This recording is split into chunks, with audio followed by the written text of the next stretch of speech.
Hey guys, welcome back to the channel. This is a story about what if Naruto was strongest in Teen Titans.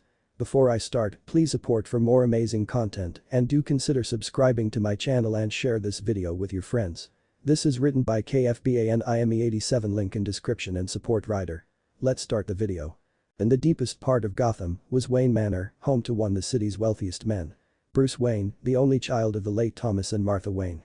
Bruce's parents had been killed when he was only 8 years old, an event that would help to shape him into the man he is now. By day, he would wear the persona of a wealthy playboy, but at night he would don the mask of Batman, the Dark Knight, the Caped Crusader. In his years, he had faced various advisories from dangerous criminals.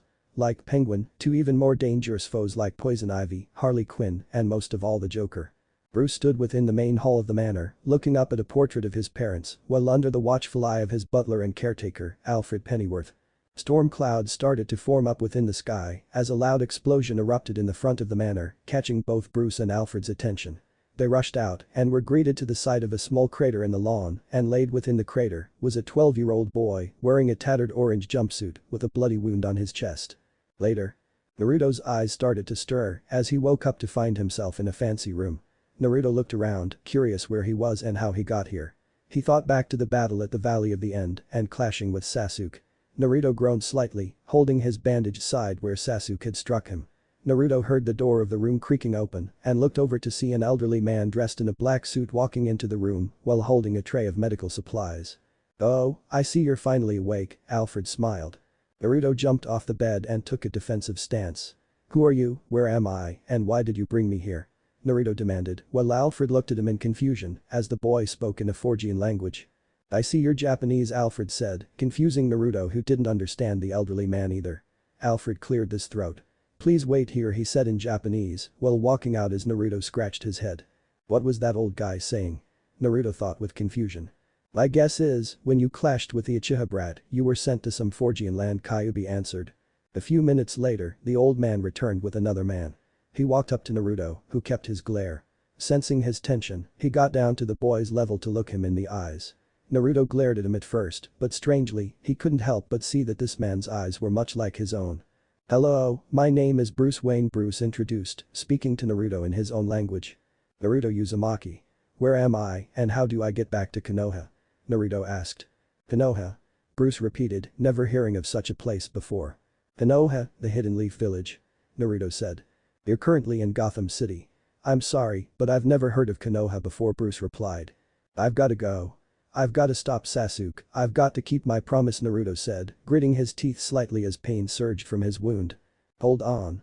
You're not in any condition to be going anywhere. You should rest first, then we'll talk about helping you get back home once you've recovered," Bruce said, placing a hand on the boy's shoulder. Naruto, though reluctant, nodded his head. Alfred then got to work tending to Naruto's wounds. "Where are your parents?" Bruce asked Naruto curiously. "I don't have any," Naruto said, looking down in sadness. Bruce paused at this and looked at Naruto and could tell he was telling the truth. "I see, I'm sorry," he said, as he knew that pain he had. "It's fine. I don't even remember them," Naruto said, trying to put on a front. "You don't know anything about them, do you?" Bruce asked, as from his tone, he could tell Naruto knew nothing. Naruto paused at this and frowned as he nodded. "Alfred, prepare a room and some food for our new guest. Any favorite meals?" Bruce asked him. "Ramen," Naruto said loudly. Alfred chuckled at this and nodded. "Right away, Master Uzumaki," he said as he left. "Master?" Naruto asked curiously. "Alfred is my butter and he calls everyone that lives here master, but he's pretty much family," Bruce said with a small but very genuine smile. "Oh," Naruto said, nodding his head slightly. Bruce looked at Naruto before lifting him up, finding him surprisingly light for one his age. "What is it you eat a lot?" he asked curiously. "Ramen," Naruto said with a shrug. "All you eat is ramen? That's not healthy," Bruce said with a frown. "Well, back home that's all I could afford. Everything else was overpriced," Naruto said with a pout as he crossed his arms. Bruce made a mental note of that and would start Naruto on a proper diet at a later date. "So what do you do, old man?" Naruto asked curiously. "I'm in my early 30s," Bruce said flatly at Naruto's smile. "That's old compared to me," Naruto said with a mischievous smile. Mental note. This kid is a prankster, Bruce thought to himself. "I'm the owner of a company that makes tech that helps people," he explained, trying to keep it simple for Naruto. "Really? You carry yourself like a fighter," Naruto said, tilting his head in confusion. "And has some brains," Bruce thought, impressed he picked that up just from looking at him. The door to the room then opened and a young teen boy that was slightly older than Naruto came in. This was Grayson. "Hey Bruce," Alfred said, "we have a guest," said, as he came in. "Hi," Naruto said with a small wave. Raised an eyebrow at Naruto speaking Japanese and looked at Bruce with a questioning look. "This is Naruto Uzumaki. He will be staying with us for the foreseeable future," Bruce said in English. "Are you gonna make him one of us?" asked curiously in English. "Hey. I know you're talking about me," Naruto yelled out, frustration on his face. "Sorry about that, little man. My name's Grayson," said in Japanese. Naruto snorted upon hearing his name. "Well, my real name is Richard Grayson, but everyone calls me," he said with a shrug. "People are so cruel," Naruto said with a mischievous grin. This caused someone to laugh outside of the room and the door opened showing a teen girl less age, with red hair. This was Barbara Gordon. "I like this kid, Bruce. Where'd you find him?" Barbara asked with a smile. "In a crater," Bruce said simply. "Wow, never knew you could crack a joke. Now where did you really find him?" Barbara asks with a quirked eyebrow. Bruce gave them a look and didn't bother saying anything else. And Barbara were silent at this. Of course he's not kidding. He doesn't have the ability to tell jokes, muttered under his breath. "Other dimension?" Barbara asked with a raised eyebrow as she knew that was a thing thanks to incidents with the Justice League. She shuddered slightly at remembering the Justice Lords. "Well, after he gets some food and rest, I plan to look him over in the morning," Bruce said. "What's another dimension?" Naruto asked curiously. "It's a different world," basically said, as the logic was lost on him sometimes with all the rules and how often this kinda thing happened. "So I can't get home?" Naruto yelled in surprise. "Nice job," Barbara said with a frown at her fellow teen. "Sir, dinner is ready," Alfred said, walking into the room. "Yay," Naruto said, shooting off. "Whoa, that kid's fast," said, whistling with an impressed look. "He had ninja equipment on him when I found him," Bruce said, as they all followed after Naruto, thinking of the kunai, shuriken and other ninja tools he found in a pouch and saw they were of decent quality, but lower than the League of Shadows standards. "Think he could be with Ra's group?" asked, as it was a good question to ask. The League's equipment would match, but this is an older style, like it was from the period of actual ninjas. And Ra's is one thing, but he doesn't lack quality. These are too average for his tastes and a different metal not on the periodic table, Bruce said, looking at the kunai. "So, another dimension that is based on feudal Japan?" Barbara asked, as that actually seemed normal. "Most likely," Bruce said, as they entered the dining room and saw Alfred giving Naruto his second bowl of ramen. "Master Naruto, please slow down. You can take your time to eat," Alfred said, as Naruto started eating his bowl of ramen with the chopsticks Alfred provided for him. "No way, this is great," Naruto yelled with a smile as he finished his second bowl. Bruce chuckled at this, finding Naruto slightly amusing. A few days later. Naruto was in the mansion looking around curiously as it only took a few days for him to heal thanks to the Kyuubi. And while he was healing, Bruce and the others taught Naruto English. Naruto had just left the kitchen with a cookie in his hand, which he swiped from the cookie jar when Alfred wasn't looking. He snickered slightly as he ate it. "Master Uzumaki, please be aware you only get one freebie from me before I retaliate," Alfred said with a knowing smile. Naruto groaned as it wasn't fun with Alfred's eyes on the back of his head, always catching him. "Wow, Alfred is good," Naruto thought to himself as he walked into the parlor to look around. As he passed a grandfather clock, something caught his eye. "What's a bat doing inside a clock?" Naruto thought to himself as he approached the clock. He opened it to look, but the entire inside moved to one side, showing a passageway. "Cool," he said with a smile. The bat then flew at Naruto. "Hey! Get out of my hair, you rat with wings!" Naruto yelled out, waving his arms in panic. As he moved, he tripped and fell down the passageway and rolled down some stairs. He grunted as he hit a flat surface before looking around him, seeing various things like a giant coin and a dinosaur, among other things. "Wow," Naruto said as he looked around, fascinated by what he saw. "Looks like that guy has secrets," Kyuubi thought in interest. "We all got our secrets, I'm gonna touch everything," Naruto thought with a grin as he began to run around like a kid in a candy store. Later. The Batmobile finally returned to the Batcave and Batman and Robin got out while Batgirl arrived on what looked like a motorcycle. "Woohoo-oh," Naruto said as he spun in the chair at the Batcomputer. Batman and Robin watched this, surprised that Naruto found the Batcave so soon. "Wow. He's either smart or lucky to find the cave so soon," Batgirl said, as it was mostly dumb luck how they found this place. "I'm dizzy, but I like it," Naruto yelled as he fell out of his chair with a laugh. "Holy moly," Robin said as he looked at the other stuff in the Batcave. "The FFT. Is he wearing one of your old suits?" Batgirl asked Batman, trying to control her giggling. "I'm Batboy," Naruto yelled with a laugh, throwing his hands in the air. Me without my camera, Robin said as he laughed at this. How did you find your way in here? Batman asked in a calm neutral tone, which was basically his nice tone. The bat got my attention, so I opened the clock, then I fell in here, Naruto said as he got up off the ground. So, you live in Bruce Wayne's basement? He asked curiously. PFFT. Robin said with a laugh, along with Batgirl. No, Bruce Wayne lives in his attic, Batgirl said with a giggle. Batman said, not knowing what to say. It's okay, you don't have to tell me. Maybe your barber can do it for you, Bruce, Naruto said with a chuckle. So you do know? Batman asked curiously as he wondered what gave them away. Same chin and her same hair and him same face, Naruto said, pointing out to each of them. Okay, you definitely have talent like Bruce thought you might, Robin said, finding this both entertaining and humorous. Did you really used to wear just these green panties as your pants? Naruto asked, holding very small green shorts. Give me those, Robin said, taking the shorts from him. So, you're a superhero, huh? Not a bad way to spend your time, Naruto asked Batman. Pretty much, Bruce said with a shrug as he took off his cowl. How in the world did you get up there to paint on the Batwing and put stuff on the dinosaur? Robin asked, seeing a big smile and orange paint being on the Batwing while the dinosaur was painted like a rainbow. Oh, I can walk up walls, Naruto said simply. Is it an ability you have as a ninja? Bruce asked, making mental notes. Well, all ninjas back home can do it, along with walking on water, Naruto said with a shrug. Lucky Barber said with a small pout, finding that useful, especially considering the harbors and water smelled like crap due to the pollution. I have all kinds of cool tricks, Naruto said with a smile. Wanna have a quick spar? Bruce asked curiously. Robin and Batgirl were curious as to how this would go, as Bruce had a way of seeming a step ahead as he held back in spars, applying more than them to give them an actual challenge and test them. They wondered how he would fight Naruto. 5 minutes later. Kid's making us look bad, said, as Naruto was doing well against Bruce. Only in surviving and taking the hits.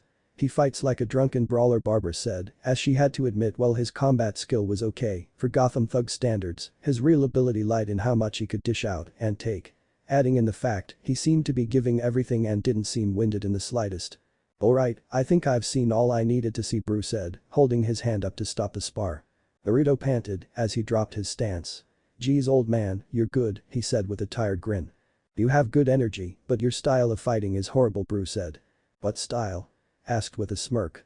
Barbara scowled at this and slapped him on the shoulder. Nobody ever really wanted to teach me proper anything, Naruto said with a sad look. Why? Barbara asked with a raised eyebrow.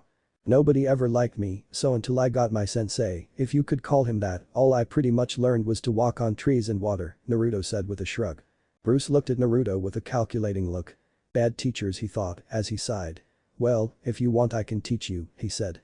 Are you looking to make me a new sidekick? Naruto asked with a raised eyebrow. If you want, Bruce said with a slight smile. Naruto smiled at this and nodded. Sure, but I'm not wearing green shorts or looking like a traffic light, he said, looking at with a grin. Ha ha ha, said sarcastically as he rolled his eyes. If you're gonna make your own suit, I got materials if you need them, Bruce said. Should probably teach him how to fight first before you get to that, Barbara said, rubbing her chin. Yay, don't want our new little brother getting hurt, said with a smirk. Naruto paused at this and smiled brightly at this, liking the idea of having a family. 3 years later. Naruto was driving a motorcycle on the road out of Gotham. It had been 3 years since he met Bruce and he had learned a lot from his adopted family. He had both good times and bad times. Recently, and Barbara left Gotham and moved to Bloodhaven together as a couple. He was happy that they were happy and watching each other's backs. Right now, he was on his way out of Gotham since he decided to do like Barbara and head out and try being his own hero. As his path took him down the road, he saw a figure running down the road being chased by some guys on motorcycles. Naruto soon sped up and caught up with them and soon he was ahead of them. He then turned and blocked their path, making them stop. Hey. What's your problem? One of the bikers yelled out. My problem is that 4 guys are chasing someone. So, what's the problem? Naruto asked, not taking off his helmet. We are chasing some metahuman freak that trashed our bar. One of the bikers yelled. Yay, so get out of our way or take a beating like she will, one of the bikers said as he got off his bike and took out some chains while his 3 buddies took out a baseball bat, a knife and a crowbar, patting them in their hands threateningly. Naruto looked behind his shoulder and saw who they were chasing. He saw that it was a girl with long blonde hair and blue eyes. She was wearing a black shirt and cargo pants, and that her clothes looked dirty, like she hadn't had a bath in a while. Naruto saw that she was nervous, not knowing what Naruto was gonna do. Naruto nodded and got off his bike. "You want her, you'll have to go through me first," he said as he took off his helmet. "What's with the whisker marks? Are you some meta freak too?" the leader asked. "Birthmarks bag," Naruto said, giving him a glare. The leader scowled at this and swung his chains at Naruto, who easily dodged them by ducking and then spinning around and slamming the heel of his foot into his jaw. The other men looked at their fallen leader, who was knocked out and his mouth was bleeding, showing that he'd bit his tongue. "Really want to end up like him?" Naruto asked the others with a glare. "Kill this freak," the man with the bat yelled, pointing it at him. "Oh, I love it when they try to fight," Naruto said with a grin as he cracked his knuckles. The one with the bat swung at Naruto, but Naruto caught the bat and with a yank, he took it from him and swung it in the path of the chains. One of the other bikers swung at him. Naruto smirked as he then swung the bat and swung the man with the chains into the biker he took the bat from, sending them both flying. The one with the knife charged at Naruto and swung at him, but Naruto grabbed his wrist and squeezed it, making him drop the knife. "You done? I already took out 3 of your friends," Naruto said, sounding bored. "Fuck you, freak," the man growled as he swung his free fist at Naruto. Naruto dodged this and in a quick motion, snapped the wrist he was holding. Naruto stood over the bodies of the bikers, looking at his handiwork. "I gotta stop hanging out with Jason so much," he muttered as he dropped the bloodied bat. He then turned to the blonde girl, whose eyes were wide in surprise at what she just saw happen. "You okay, lady?" he asked her. The girl nodded at this, but frowned. "Lady. You look my age," she said as she approached him. "Well, I didn't want to assume you were my age. My adopted dad told me to not ask a lady's age," Naruto said with a smile, which put the girl at ease. "Your adopted father sounds like a wise man," she said with a grin. Naruto just nodded his head at this, with a grin of his own. He then put his helmet back on. "You should get out of here before they wake up," he said, heading towards his bike. "Hey, can I get a ride from you?" the girl asked. "Suit yourself. I'm just heading down the road of life, seeing where it takes me," Naruto said as he got on his bike. The girl smiled at this. "I like that saying, name's Terra by the way," she said as she walked up to the bike. "Naruto," he said as he let Terra get on the seat behind him. He then opened the rucksack on the side of his motorcycle and reached inside and handed Terra a spare helmet. "Thanks," Terra said as she put it on. "Sorry if it ruins your hair," Naruto said. "I'm not that concerned about that," Terra said as she finished putting the helmet on. "Shame, cause your hair looks great," Naruto said as he started the bike. Terra was glad the helmet hit her blush, but before she could respond, the bike took off and she hugged Naruto from behind. A few hours later, Naruto saw a diner on the side of the road and slowed down and parked the bike in front of it. "Why did we stop?" Terra asked as she took off her helmet. "I figured after that incident with those losers, you would be hungry. Plus, I could hear your stomach growling," Naruto said as he took off his helmet showing his grin. Terra nodded at this, but paused. I don't have any money," she stuttered out. "Relax, it's on me," Terra, Naruto said with a kind smile at his fellow blonde. Terra nodded at this and followed Naruto inside the diner. As they got a booth, Terra looked over the menu. "So, wanna tell me what that was about back there?" Naruto asked her. Terra was silent for a moment as she frowned. "Hey, relax. I don't care if you're a metahuman, so don't worry," Naruto whispered to her. Terra looked into Naruto's eyes and saw he was telling the truth. "Well, those guys were harassing me and trying to make me join their gang as their new bitch," she said with a look of disgust. Naruto scowled at this. "Well, at least I won't feel bad for getting rough with them," he said. Terra nodded at this. "Anyway, after one guy grabbed at me I sorta made their bar collapse," she said. Naruto raised an eyebrow at this and noticed the dirt on Terra's clothes. "I'm gonna assume your powers are earth-based?" he asked curiously. Terra pulled back at this and a small earthquake happened, making the restaurant shake. Naruto saw that Terra was scared of what his reaction would be and reached his hand towards her and held her hand gently. Terra gasped at this and the earthquake stopped. "Hey, it's okay. I'm gonna assume you don't have control yet," Naruto said in a calming manner. "No," Terra said, shaking her head. "Well, that's okay. You just need a teacher," Naruto said as he held Terra's hand. "Where am I actually gonna find one?" Terra asked before taking her hand back reluctantly. "I could teach you. My adopted dad taught me a lot about having control of my emotions, and from what I can see, your powers are emotion-based," Naruto said. "Who exactly is your dad to teach you that?" Terra asked curiously. "Sorry, can't tell you that. Not yet anyway," Naruto said, shaking his hand. Terra pouted a little at this, making Naruto laugh. Now, let's just eat for now. And tell you what, you can order dessert too to make up for me having to keep a secret for now, Naruto said, as a waitress soon approached their table. Terra smiled at this. Deal, she said, as they both turned to the waitress to order their food. A few weeks later. Naruto and Terra were in the desert on a big rock meditating. Terra was making a few small rocks float next to her and rotate around each other. But they were bumping into each other as they floated. Slow down a bit, Terra. The goal is to rotate them so they avoid each other, Naruto said calmly. Terra nodded at this and sighed as she focused. The rocks slowly started to rotate some more and this time were not hitting each other.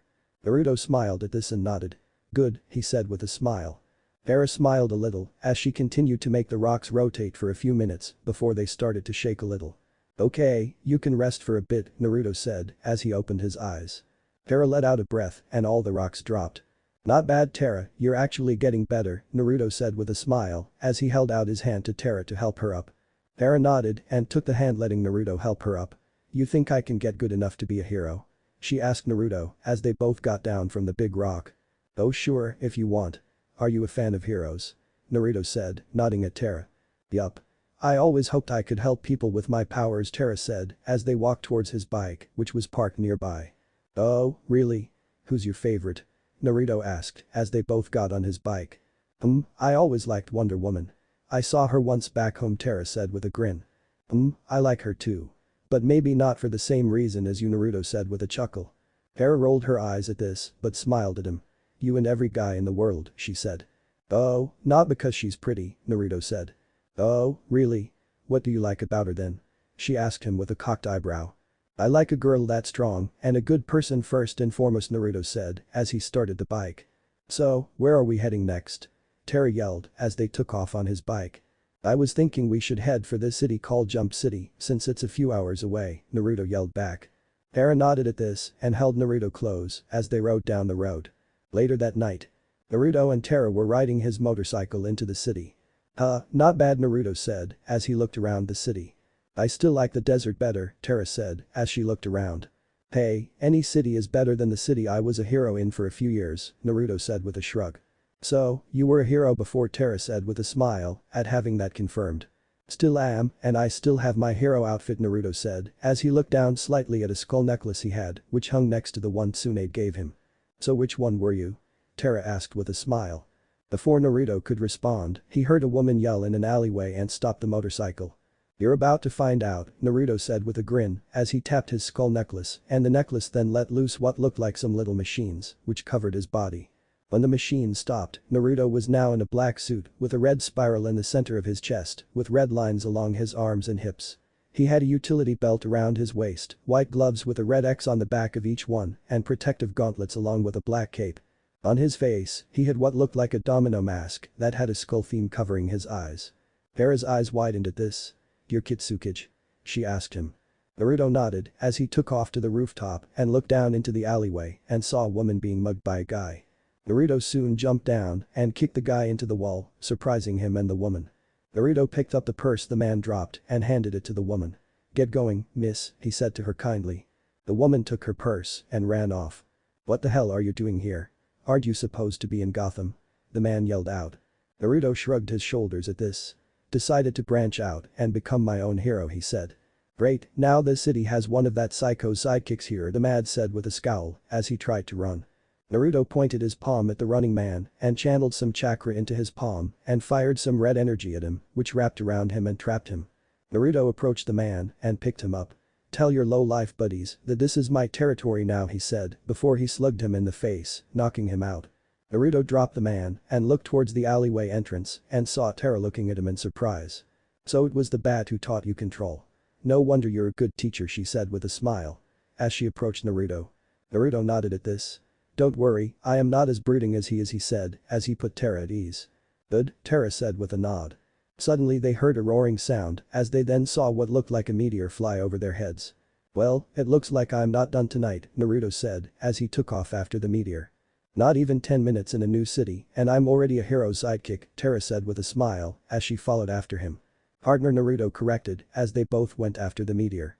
Terra smiled at this, glad that Naruto saw her as a partner and not a sidekick. And she hoped to prove she was worthy of that trust. As Naruto and Terra approached the scene of the crash, they jumped when they heard a loud explosion nearby and looked over to see a young woman with orange skin and red hair, smashing her metal cuffs against anything she could find, with one of them being the support beam holding up several people. Naruto and Terra jumped into action, with Naruto charging at the girl kicking her away, while Terra levitated some of the earth for the people to hop onto as she lowered them to safety. "You guys get out of here and let us handle this," Terra instructed as the civilians ran to a safe distance. As Naruto fought against the alien girl, avoiding her swings with her heavy cuffs, he noticed that she seemed to be way stronger than he was physically. "Looks like I can up the stakes a little," he thought as he charged a Rasengan in his hand, and when the alien girl swung at him again, Naruto dodged to the side at the last second and slammed his attack into her gut. The alien girl yelled as the attack sent her flying off into a big truck, destroying it. Terra chose this moment to drop some boulders on the wreckage of the truck for good measure. Naruto nodded at Terra, grateful for the backup. The alien girl then jumped from the wreckage, with her eyes glowing bright green, and landed in front of Naruto. The alien girl threw Naruto a scowl, while working her head around to loosen up her neck, making an audible crack. "Oh great," Naruto groaned, seeing that this girl was more than a pretty face. "Zoda," the alien girl yelled, holding up her chuffed hands ready to crush the young shinobi's skull to dust. A green bighorn sheep bounded into view and rammed into her at full speed. The ram soon shifted back into his human form, revealing a boy a few years younger than Naruto. He was a green-skinned kid, wearing a black and purple uniform and mask. "Ex-Doom Patrol member, Beast Boy, sir. How can I help?" said Beast Boy while giving a salute before his eyes went completely wide at who he saw. "Bozers. You're Kitsukage, aren't you?" "It's an honor, sir," Beast Boy said, amazed at meeting the shinobi hero. "Nice to meet you too, Beast Boy. And you can drop the sir thing too," Naruto said, patting the boy's shoulder when they noticed the girl was getting back up. "So Beast Boy, you feel like doing a little team up?" Naruto asked him. "Yes, sir," Beast Boy shouted as they prepared to fight the alien prisoner, revealing she had picked up a bus. Scowling at them, she flung it at the boys, hitting a nearby hamburger shop. "Yo. Who's here messing up my neighborhood?" a tall figure said. He wore a gray hooded sweatshirt and black pants, along with blue sneakers. "She started it," Beast Boy said, pointing at the alien girl. The alien girl growled, smashing her restraints against the ground, causing powerful shockwaves until they broke, revealing a pair of normal handcuffs. She then unleashed a barrage of starbolts, which she fired off in all directions around her, blasting buildings, signs, and cars. "Girl's gonna wreck the whole city," the hooded teen stated as the blast came at the boys. A black barrier of energy appeared, shielding them from the starbolts. "Maybe, fighting isn't the answer," a voice said, wearing a long dark blue hooded cloak, showing only the lower part of her face and purple eyes. Naruto frowned at this and looked at the alien girl. "She's scared," he thought in realization. He then held out his arms in a stopping motion. "Okay everyone, just stop," he yelled out. Everyone stopped and looked at Naruto, waiting to see what he would do. Naruto approached the alien girl, his hands held up peacefully. "Octa," the alien girl warned, her eyes glowing green again. "Easy. My name is Kitsukage and I don't want to hurt you. I just want to help," Naruto said calmly while slowly reaching into one of his pouches. "Octa. Gokta Buhavna," the alien girl shouted. "It's okay. Look," Naruto said, revealing a lockpick. He took hold of her cuffs and began unlocking them. Once her hands were free, the silent girl's hands and eyes lost their dark green glow as she massaged her now freed wrists. "There. Now, maybe we can," Naruto said before the alien girl placed a hand behind Naruto's head, pressing her lips against his. Terra's eyes widened at this and she lightly glared at the alien girl. The alien girl then pushed him back, her eyes now glowing green again. "If you wish not to be destroyed, you will leave me alone," she warned before flying off. Naruto was silent at this, as despite Bruce's training at dealing with seductive techniques from female villains, he still wasn't the best at dealing with this. "You okay, dude?" Beast Boy asked as he walked over. "Why yay, I'm fine," Naruto stuttered out. "So dude, what brings you to Jump City? Shouldn't you be helping Batman?" Beast Boy asked curiously. "Talk later. We need to find that girl," Naruto said, looking off to where she'd flown. "Why?" Terra asked, giving Naruto a hard look. "Probably so he can get another kiss," the tall figure said. Before Naruto could respond, what looked like a massive spaceship showed itself over the city. "I think that girl has friends," the hooded girl said. Suddenly, a giant holographic screen appeared on the ship, showing a lizard man in space armor. "Attention Earthlings. We are here to capture a prisoner of ours. Stay out of our way and your city will be left with minimal damage," the lizard man yelled before the holographic image disappeared. "Okay, that guy is definitely the enemy," Terra said with a frown. I agree, this is officially an alien invasion. So, which of you is ready to help me? Naruto asked, turning to the others. I'm in. Beast Boy yelled excitedly. You know I'm in, Terra said, crossing her arms. Beast Boy turned to the tall-headed figure, who was turning to leave. So, you down to help? I'm Beast Boy, by the way. I haven't really had anybody to hang out with since I quit the Doom Patrol. This is gonna be fun. We can play video games, Beast Boy said, with a grin. The tall figure grit his teeth and turned around while pulling down his hood, revealing his partially cybernetic head. There. Take a good long look. I had an accident and now I'm a monster, alright. A cyborg. He shouted, clenching his fists. Monster? You don't look like a monster to me, Naruto said, smiling at him. Dude. You're so cool. You look like a Gundam. Beast Boy yelled out, waving his arms excitedly. You're both weird little dudes, aren't you? The cyborg teen asked flatly. So, what's your name? Naruto asked. I guess you can call me Cyborg, the teen said with a shrug, deciding on a hero name. Perfect. Every team needs a tech expert, Naruto said with a smile, patting him on the shoulder. Terra approached him and held her hand out for a shake. Nice to meet you, Sai. The name's Terra, she said with a grin. Naruto smiled at this, glad that Terra was willing to try making friends, now that she had a little control over her powers. He then noticed the hooded girl trying to sneak off. Hold on, miss, aren't you gonna help? He asked, walking over to her. The girl turned to look at Naruto. I don't really interact with others a lot, she said flatly. Sounds lonely, Naruto said with a frown at her. The girl was silent at this, but frowned a little. Look, you showed up to the crash site, just in case. So that tells me you obviously want to help, right? Naruto asked, giving her a small smile. The girl looked at Naruto curiously at this and soon nodded. Then you should help us. Plus, it's always good to make friends, Miss, Naruto said, seeing if she'll reveal her name. The girl looked at Naruto curiously, as if she was trying to figure him out. My name is Raven, she said, as she floated over to them. Naruto raised an eyebrow at this and followed Raven over to the others. I'm gonna assume you're a magic user? He asked. Raven nodded at this. Magic? Cool. What kind of tricks can you do? Beast Boy asked with a smile. Are you like Zatanna? Terra asked curiously. Raven rolled her eyes at this. I'm more like Constantine, she said flatly. Hope you're not a drunk like him, Naruto said, shaking his head at the times he's interacted with a man. Raven smiled a little at this, trying not to laugh as she had indeed met Constantine and knew he was always drinking. Okay, so who's the leader? Cyborg asked curiously. Gotta go with Kitsukage, Terra said with a smile. I agree, dude. He was trained by the Bat and he's one of the big three, Beast Boy said with a smile and a nod. Raven raised an eyebrow at this, as she had heard of Batman during her short time on Earth. Really? He doesn't feel like a dark person, she said. Naruto raised an eyebrow at this. Empath? He asked her. Raven nodded at this. So, what's the plan? Cyborg asked. Okay, first we find that girl and ask her what's going on, Naruto said. I can use tech to find her, Cyborg said, opening a panel on one of his arms. I could track her, Beast Boy said, before he turned into a bloodhound and started sniffing around. Good idea. We can do both to make sure we find her, Naruto said with a nod as Cyborg and Beast Boy led the way. Later. Naruto, Raven and Terra followed Cyborg and Beast Boy. They soon came up on a movie theater that had a hole in its wall. Beast Boy howled and pointed at the hole like a trained dog. Naruto smiled at this, patted Beast Boy on the head. Good job, both of you, he said, while also nodding at Cyborg. Beast Boy turned to normal and smiled as they all headed for the hole. They all looked into the theater and saw the alien girl eating all the snacks at the snack stand. Whoa, someone has a big stomach, Terra said, seeing all the wrappers on the floor. She might have an even bigger stomach than me, or Choji, Naruto thought. The alien girl heard them coming in and her eyes glowed as she floated up her, gans glowing green. What do you want? She yelled. Whoa, hold on, miss. We just wanted to ask you why you're here, Naruto said. Yay, don't you know how to make friends? Beast Boy asked. The alien girl tilted her head at this. Friends? What are friends?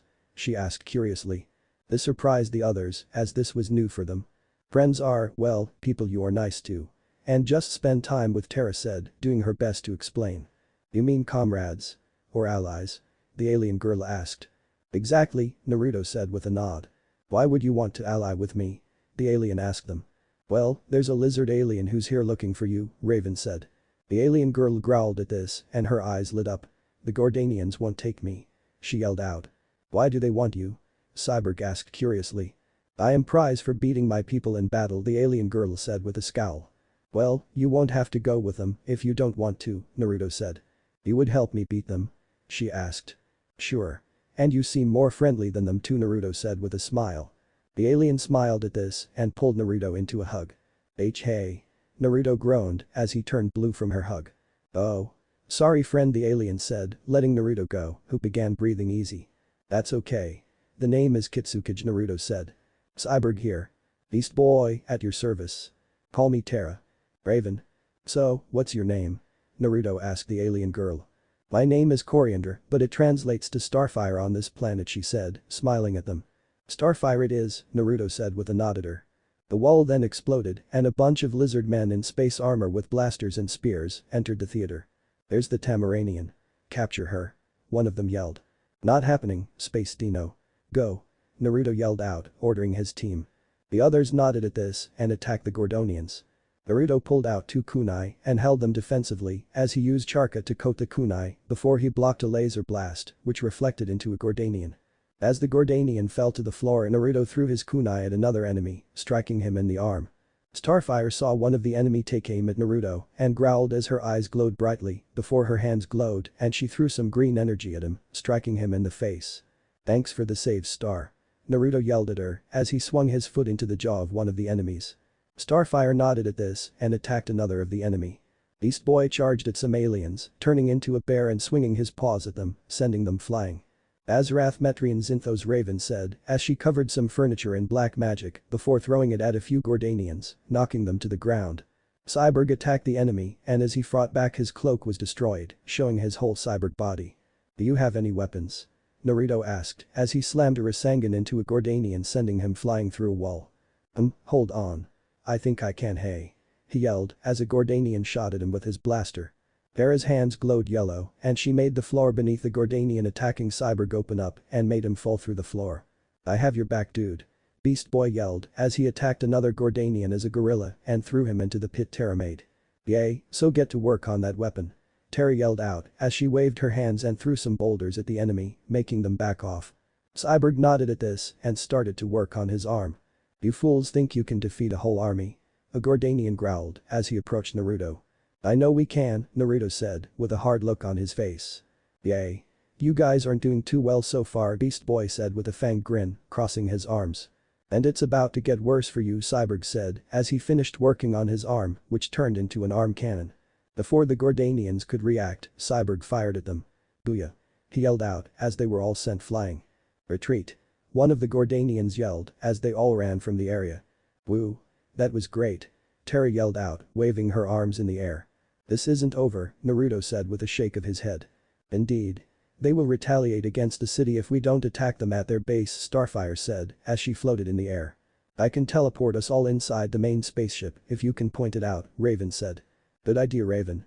Starfire, lead the way, Naruto said as he put away his kunai. Starfire nodded as he floated away, leading them outside.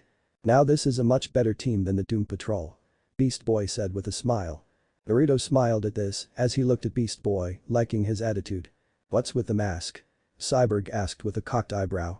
It's to hide my secret identity, Beast Boy said. What identity? You're green, Raven said flatly. They have a point, BB, Naruto said with a nod. Beast Boy paused at this and shrugged as he removed his mask. At least now my face can breathe, he said with a smile. Naruto nodded at this and looked at Raven, who he could tell was nervous. Your powers are pretty interesting. I'm gonna assume you use your own soul to engulf things. Naruto asked her. Raven looked at Naruto as she nodded. You're quite observant, she said. Yeah, well, my adopted Atausen and Kachan were insistent that I learn to pay attention, Naruto said with a shrug. Raven smiled slightly at this. Glad that you're not a knuckle-headed idiot, she said. Oh, trust me, I was one up until I was 12, but my adopted Atausen and Kachan were able to, for lack of a better explanation, knock it out of my system, Naruto said.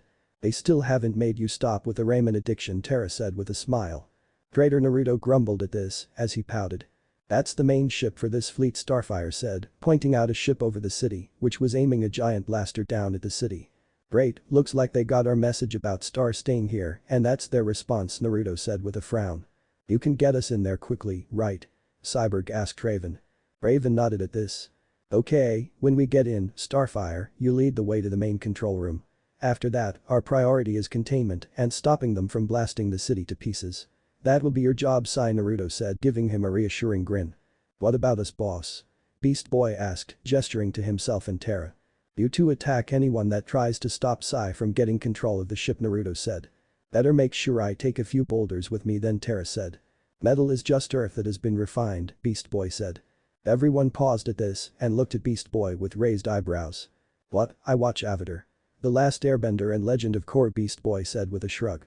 Naruto chuckled at this. And who says being a nerd doesn't help, he said as he patted Beast Boy on the shoulder. Wait, that's true? Terra asked with a raised eyebrow at Naruto. Focus, we need to save the city, Raven said as her hands glowed and she covered them all in her energy, which took the form of a raven and flew towards the spaceship. Inside the spaceship. The team soon appeared in a hallway in the ship. Whoa, that feels weird, Beast Boy said as he shook his head. Okay team, let's move and stay alert, Naruto said as Starfire and him led the way. Cyborg nodded and a screen opened on his arm. There is a lot of energy and life forms in this direction, he said, trying to help. They all soon arrived at a door, which was locked. They should be behind here, Cyborg said after checking the screen. I feel that they are all behind this door, an agitated Raven said after closing her eyes for a moment.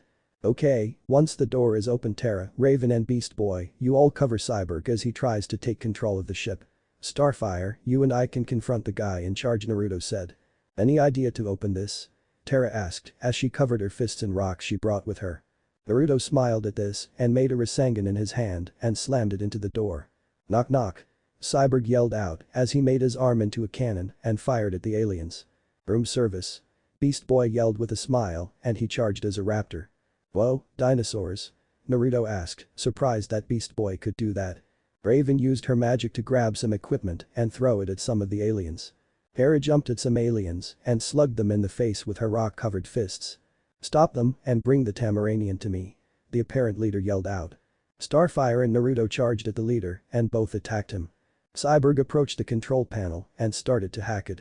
The controls for the space cannon can't be stopped, he said with a frown. Do they have a self-destruct on this thing?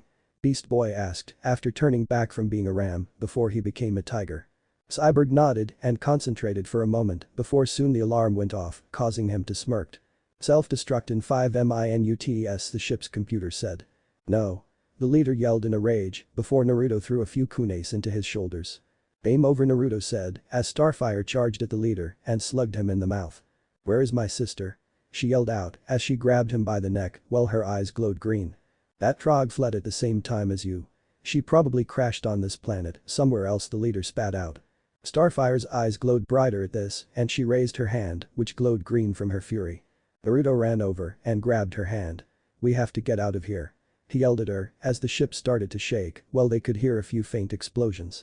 Starfire looked at Naruto and nodded as she dropped the leader. The team all gathered together and Raven's hands glowed as she got them out of there with her magic. Later. Naruto and the others were on an island close to the city, which is where the remains of the spaceship crashed after it self-destructed. Wow, a lot of equipment actually survived the crash, Beast Boy said as they all finished looking over the area. Good, we can use it for an idea I have, Naruto said. What are you thinking? Terra asked curiously. I'm thinking we could make a base here and start a hero team for this city, Naruto said with a smile. Wait, seriously? Beast Boy asked. Sure. We all saved an entire city and we barely knew each other. Imagine if we actually trained and worked together better, Naruto said with a shrug. We could be as good as the Justice League someday, Terra said with a smile. Cyborg smiled at this. I like the sound of that, he said. What about you, Raven? Naruto asked as he turned to look at the sorceress. Raven hesitated but nodded at Naruto. I liked helping people, so sure. I'm in, she said with a small smile. Naruto smiled at this and nodded. Starfire soon approached in a new outfit which consisted of a purple shirt and a purple skirt along with purple-heeled boots and silver gauntlets on her forearms. Please, do I look nice? Starfire asked as she looked around. You look great, Starfire, Naruto said with a smile, giving her a thumbs up. Starfire smiled at Naruto and nodded. Meanwhile in Bloodhaven. and Barbara were doing a patrol for the night and saw what looked like a meteor crash into a park. "We should check it out, make sure it's nothing dangerous," said, before he ran towards where the meteor fell. Barbara nodded at this and followed after him. As they made their way to the park, they soon made it and saw a crater in the ground. As they approached, an alien girl floated out of the crater. She had orange skin, black hair and glowing violet eyes. She wore full body armor with a black crop top, miniskirt and thigh-high boots. The girl looked at and smiled as she grabbed him. "Hey, what the MPPPH?" yelled as the girl pulled him into a kiss. Barbara's eyes widened at this before she scowled. The alien girl pulled away from and smiled at him. "What planet am I on?" she asked. The Earth stuttered out with a large blush. Nice planet. I like it," she said. "Who are you?" Barbara asked, trying not to get mad. "Oh, I'm Commander, but call me Blackfire. That's what my name translates to in your language. Thanks for the help learning it, by the way, cutie," she said, with a flirty wink at. "Wait, how did he help?" Barbara asked as Frater urged to attack this girl. "Oh, my people learn languages through lip contact. That a problem?" Blackfire asked. On Earth it's a show of affection between lovers," said, keeping it simple. Blackfire's eyes widened at this before she smiled and giggled at this. "And what, may I ask, is so funny?" Barbara asked with a raised eyebrow. "Oh, nothing. I just like how honest he is. I found it cute," Blackfire replied after getting her giggles under control. "Well, we try to help people," said with a grin as he rubbed the back of his head. "Speaking of which, we should leave before either police get here," Barbara said. Nodded at this before he looked at Blackfire. "Do you have a place to go?" he asked her. Barbara looked at and glared at him. "She has nowhere to go," said with a frown. Barbara scowled at this but sighed and nodded.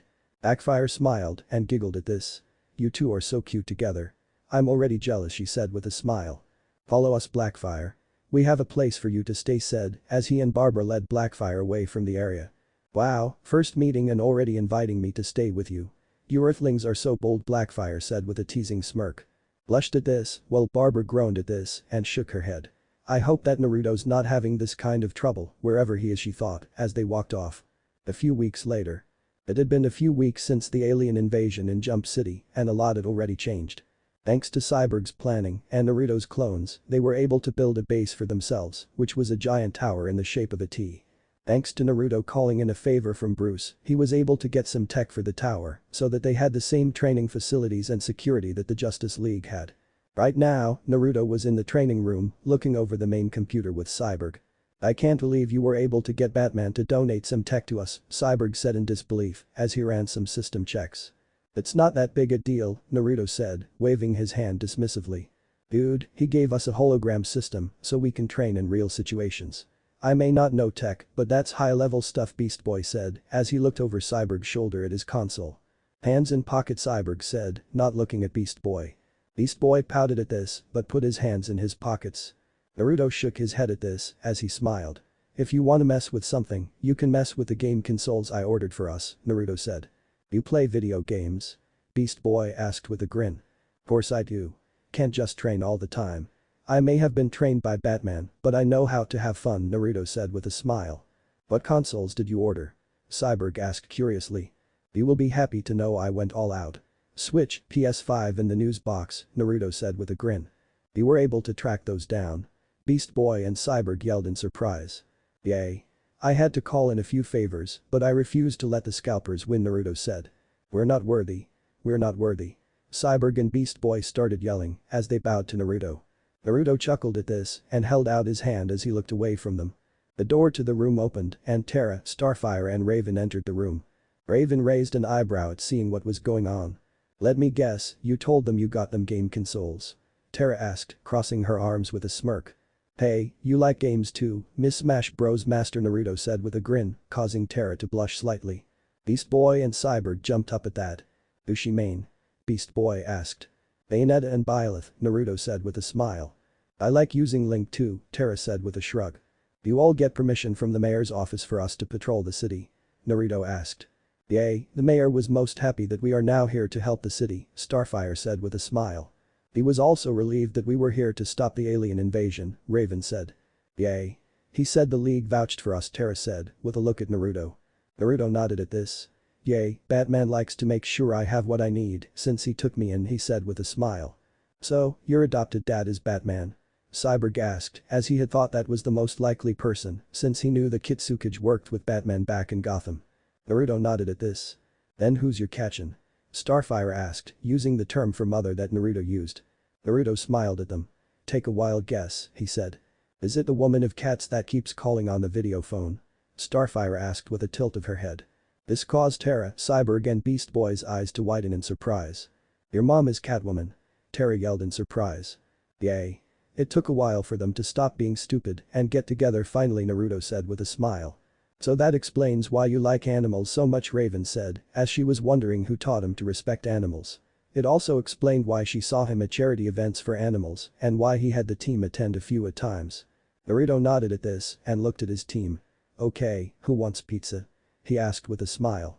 Later in the city. Naruto and the others were outside a pizza place, sitting at a table looking over menus while talking over each other. You can't deny me the all-meat experience. Cyborg said to Beast Boy, waving a menu at him. Dude, I've been most of those animals. We're having a vegetarian pizza. Beast Boy yelled. Can we just order something already? Raven asked boredly. I would like a large pizza with mustard, pickles, bananas and mint frosting, Starfire said, trying to be helpful. Everyone looked at Starfire with bewildered looks. Not everything on the menu is a pizza topping, Naruto said with a kind smile. Starfire blushed at this in embarrassment as she rubbed the back of her head. Look, this place makes personal pizzas. We can all have one of those, Naruto said to his team. I can deal with that, Beast Boy said with a nod as a waitress approached them to take their order. Nearby. Down the street, a teen girl was standing on a hill, waiting for a signal from her teammate. This was the villainess known as Jinx. She had pink hair that was styled into what looked like two horns. She was wearing a purple outfit that made her look like a witch. Okay, those crud munchers are in position, Jinx heard over her earpiece. Jinx rolled her eyes at this and waved her hands at the nearby bus, which caused the brakes on it to fail and start to roll down the hill. Back at the pizza place, Naruto had just finished ordering his pizza when he saw a bus coming down the street and saw that a baby carriage was in its path. Titans go! Naruto yelled as he pointed at the approaching bus. His team quickly sprung into action. Cyborg jumped into the path of the bus and caught it as he tried to slow it down. Raven used her magic to try and help Cyborg stop the bus. Meanwhile, Terra used her powers to raise the earth in the path of the bus to try and stop it. Starfire flew to the baby carriage and pushed it out of the way as the bus was finally stopped. Good job, team, Naruto said as he and Beast Boy approached. Don't buses usually have drivers? Cyborg asked, pointing out that the bus had no driver. And don't baby carriages normally have babies in them? Beast Boy asked as Starfire held up what looked like a green bear. Are you pit sniffers always this stupid? A voice said coming from the bear before the bear's eyes glowed and soon exploded, sending Starfire flying into a building nearby. Before they could react, Naruto saw a group of people approaching and one of them was Jinx. The first was a small little kid who wore goggles on his head and had what looked like a high-tech backpack. This was Gizmo. One was a big guy who was a little bigger than Cyborg. This was Mammoth. The third was wearing a red and black outfit that had a division symbol in the chest. This was Billy Numerous. The last one was a black teen in a green outfit. He had a helmet that only had one eye on it. This was Seymour. Who are you? Naruto asked as he let Raven and Terra go check on Starfire. We are the Hive 5, Jinx said with a mischievous smile. And this is Attack Pattern Alpha. Gizmo yelled as his backpack grew spider legs. The rest of the villains charged at them. Naruto glared as he saw them trying to separate them all. Everyone, try to watch each other's back like we practiced. He yelled at his team as he dodged a punch from Mammoth. I can't believe you crud munchers took the bait, Gizmo chuckled with a grin. Crud munchers, wow, that's weak, I've heard better insults from the Riddler, Naruto smirked. No way, you know, the Gizmo smiled in excitement before shaking his head, getting back to the task at hand. Okay Titans, go. Naruto shouted as the team charged. Hitsukage and Jinx ran at each other, kicking at the Hive team leader, who elegantly flipped away from him. Her eyes glowed bright pink, firing off several pink blasts of energy towards the shinobi hero, who was ducking and dodging the blasts. Naruto punched Jinx, who blocked with her shoulder. You'll need to try a lot harder than that, Blondie, Jinx taunted, kicking at Naruto using an X block, skidding back from the attack. Wow, you're not bad. Naruto said, impressed with her skills. So are you, Jinx said, flipping over towards Naruto, wrapping her legs around his head, much to the boy's shock and embarrassment as his face turned neon red. Billy Numerous made 10 clones of himself as he ran towards Beast Boy and Starfire. Hey Star, let's go bowling, Beast Boy said with a smile as he turned into an Indian pangolin before curling up into a ball. Starfire grinned as she picked him up before rolling him towards the Billy clones that were heading towards them. As Beast Boy rolled along the ground, the Billy clones tried to stop but they all got knocked over before they could do anything. Starfire raised her hands in the air with a wide smile on her face. Yes. We have achieved the striking score, she said happily. Cyborg was in a grapple with Mammoth, who was grinning at Cyborg. What do you call an idiot with a rocket on his back? Mammoth asked. Gizmo jumped onto Cyborg's back with a smirk while holding a small rocket. But before he could do anything, he was smacked with a barrage of pebbles, sending him flying off Cyborg. Gizmo got up and looked at the approaching Terra, who was rotating some rocks above her hand while giving him a smirk. "Damn crud munching element manipulator," Gizmo growled as he grew some metal spider legs and towered above her. "Damn, what would your mother say about the language you're spewing, little boy?" Terra asked with a fake look of horror. "Little boy this, bitch," Gizmo yelled as he fired some rockets at Terra. Terra blocked with an earth wall while she raised her arms. "Glad Beast Boy recommended those Airbender and Legend of Korra shows," she thought with a smirk, as that show actually had some good tips. "I would watch your mouth, Frodo, or I may decide to make lava," Terra said as she made some boulders raise for the floor. "You can do that," Seymour yelled in fear. Terra smirked at this and stomped her foot, making a pillar appear under Seymour, sending him flying into Gizmo. "Nah, but thanks for being distracted, Cyclops," Terra said with a grin. Beast Boy was charging at Mammoth, who was still in a struggle with Cyborg, and jumped into the air. "Mash pit," he yelled before he turned into a beluga whale. Cyborg jumped back from Mammoth and blasted him with his sonic cannon as Beast Boy crushed him. Beast Boy turned back to normal when the dust settled and walked over to Cyborg as high-fived him as he showed that Mammoth was knocked out. "Looks like your team needs training," Naruto said with a grin as he threw Jinx off him as she was trying to squeeze his neck with her legs. "Need help?" Raven asked him as her hands glowed. "Please," Naruto said with a nod. Raven nodded as she used her magic to make Jinx let go and threw her away from Naruto. Jinx back flipped away and landed on a car before she smiled at Naruto. "Not much of a leader if you can't get loose from me without help," she said. "Well, I didn't expect you to be like Black Widow, along with having magic," Naruto said with a scowl. Jinx laughed at this. "I'll take that as a compliment, cutie," she said as she winked at him. "Oh great, my own version of Catwoman," Naruto thought as he sighed, as he saw this a lot with his adopted parents. "Retreat," Gizmo yelled as he used his tech to fire some lasers at the Titans, making them back off. "Gotta go, cutie, but keep your schedule open." "I like you," Jinx said as she threw down some smoke bombs, which covered the area. "Titans, group up," Naruto yelled out. His team all grouped up in a circle, in battle-ready stances, just in case the enemy tried to attack them. Soon the smoke disappeared, showing them the enemy was gone. "Not bad for a first super-villain fight," Beast Boy said with a smile. "They escaped," Raven said flatly as she crossed her arms. "Well, we stopped them with minimal damage, so that's a good day in my book," Naruto said with a grin. "Indeed. We showed them that we are not to be messed with," Starfire said with a smile. "Hopefully we can track those guys down later," Cyborg said. "Oh don't worry, I put a tracker on that girl," Naruto said as he took out a small device. "Was this when she had her legs around your head?" Terra asked him. "Wow, and no first date too," Cyborg said with a teasing smirk as he and Beast Boy fist-bumped. Naruto paused and said nothing as he looked at his tracker. "Huh. This says she is right here," he said in confusion. Raven looked at Naruto's back and sighed as she pulled off a note with his tracker on it. Naruto took it and looked at it. "Nice try, cutie," the note said, with a pink heart on it. "Oh, she's good," Terra said with a chuckle at Naruto's face. "Think your mom will approve?" Beast Boy asked. "Ha." Cyborg laughed as he high-fived Beast Boy. "Knowing my mom, she will," Naruto grumbled as he put the tracker and note away. "Well, let's go eat. Our pizzas should be ready," Raven said as she headed back to the pizza parlor. "Oh good, I am most hungry," Starfire said as she floated after Raven. "You okay?" Terra asked Naruto. "I was hoping I would not lose to a villain team so soon," Naruto said. This was more of a tie," Terra said with a shrug. "We made them retreat, that's not a tie," Cyborg said as they all headed to the pizza parlor. "Naruto getting played by Jinx makes it a tie," Terra said with a smirk at Naruto, who pouted as Beast Boy and Cyborg laughed. Inside a hidden base, a teen woman with silver hair and a bandana mask kneeled to a man on a throne with her head bowed, who was looking at footage of the fight between the Titans and the Hive 5. "My apologies for the team, I recommend losing, father," the teen woman said, keeping her head bowed. "It's quite alright, Ravager, this was meant to test these heroes. And I'm most impressed that their leader was able to lead them so well," the man said, with his fingers pressed together. "Well, he is part of the Bat family," Ravager said. "Indeed. He has a lot of potential," the man said with a nod.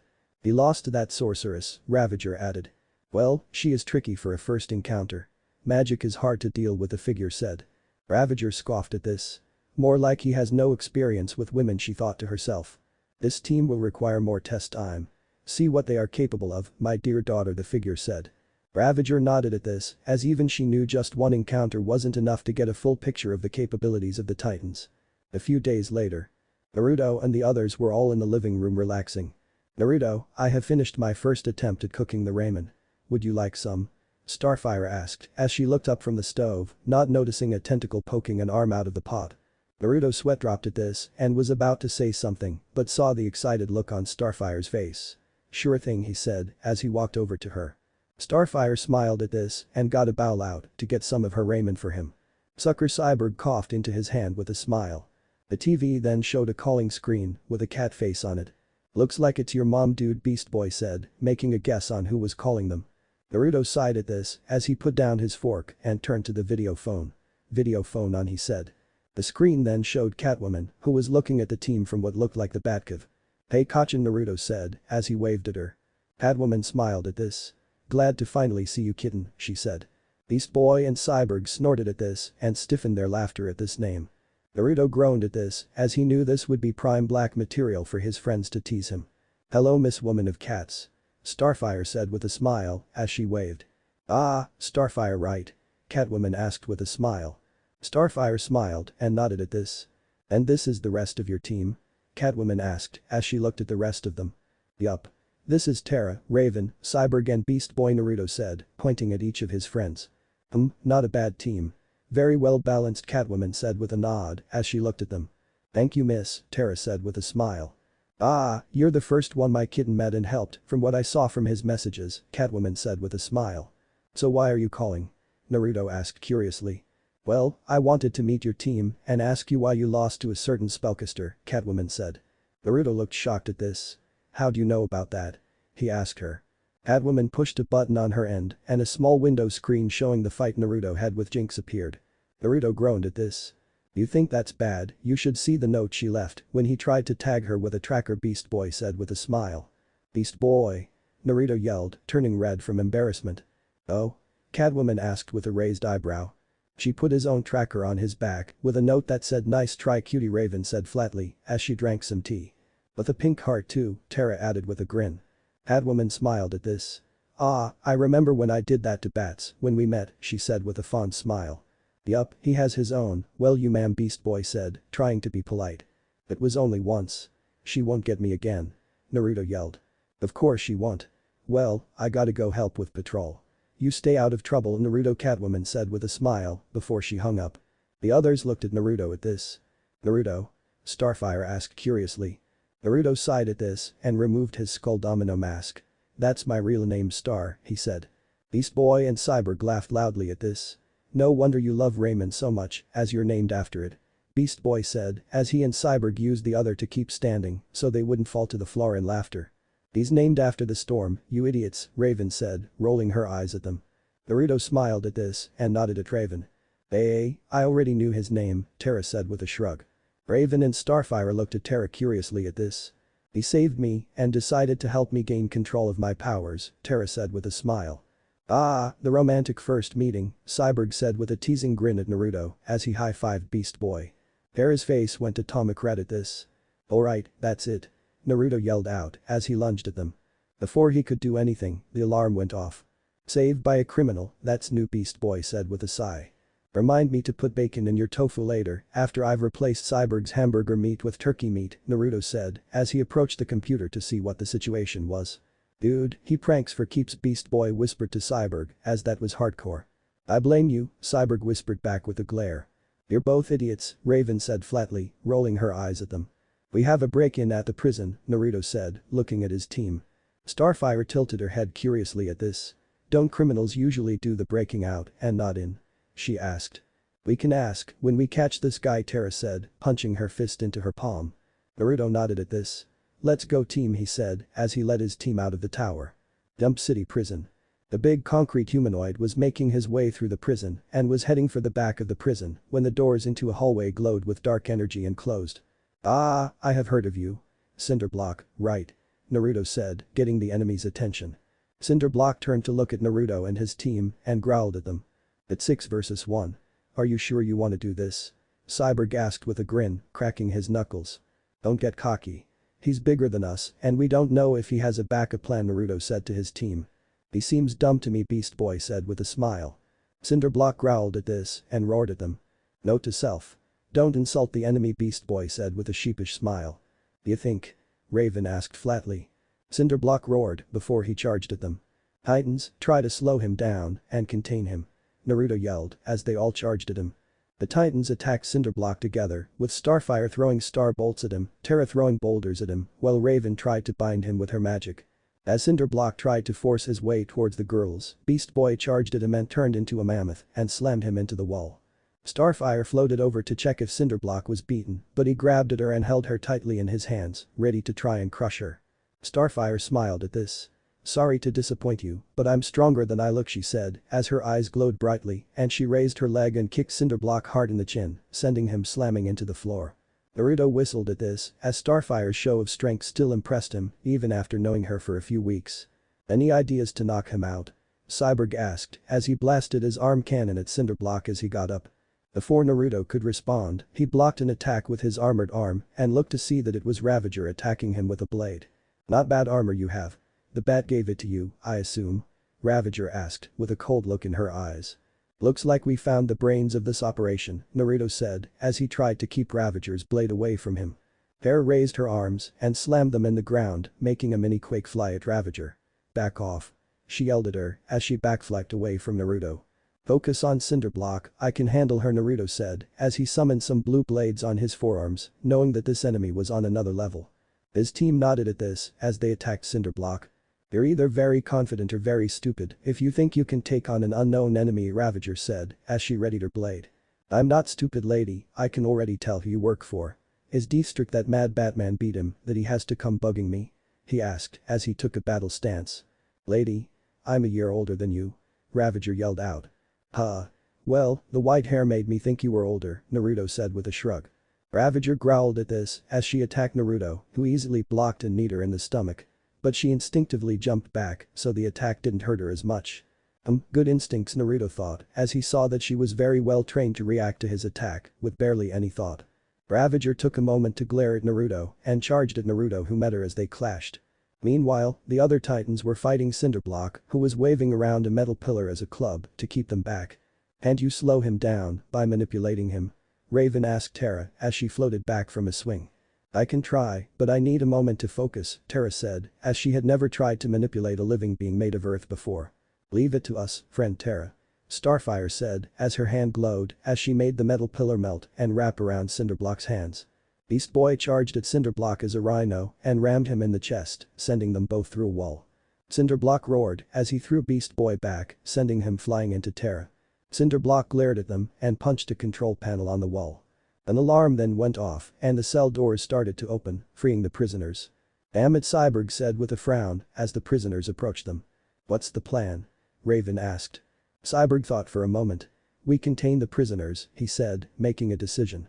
The rest of them nodded at this as they all went after the prisoners, giving Cinderblock the chance to make his way into the back of the prison. Meanwhile, Naruto was still fighting Ravager, who expertly dodged a swing from Naruto. They saw the prisoners escaping and Naruto frowned. "Looks like we are done," Ravager said as she put away her blade and ran off. "Hey!" Naruto yelled as he was distracted by the fact that some prisoners were attacking him. Naruto made a hand sign and made several clones appear to fight the prisoners. The prisoners tried to fight back, but Naruto and his clones easily beat them. Naruto was tying them up when his team approached him. "He escaped?" Naruto asked. Terra nodded at this. "Cyborg said we should prioritize containing the prisoners," she said. Naruto looked at Cyborg and nodded at him. "You made the right call," he said, understanding Cyborg's decision, since if they had gone after Cinderblock, then the prisoners would escape and cause a lot of problems for the city. Cyborg nodded back, glad he made the right call. "So, what's the plan now?" Beast Boy asked. "We're heading back to base and keeping an eye out on the security systems," Naruto said, glad that he had access to all the security cameras in Jump City. The rest of the Titans nodded at this as they all followed Naruto out of the prison. Titan's Tower, a few days later. Naruto and Terra were in the training room, working on Terra's daily control exercises. Today, Terra was trying to get used to flying on a boulder, so she had more movement options. Naruto watched Terra from below, just in case she fell.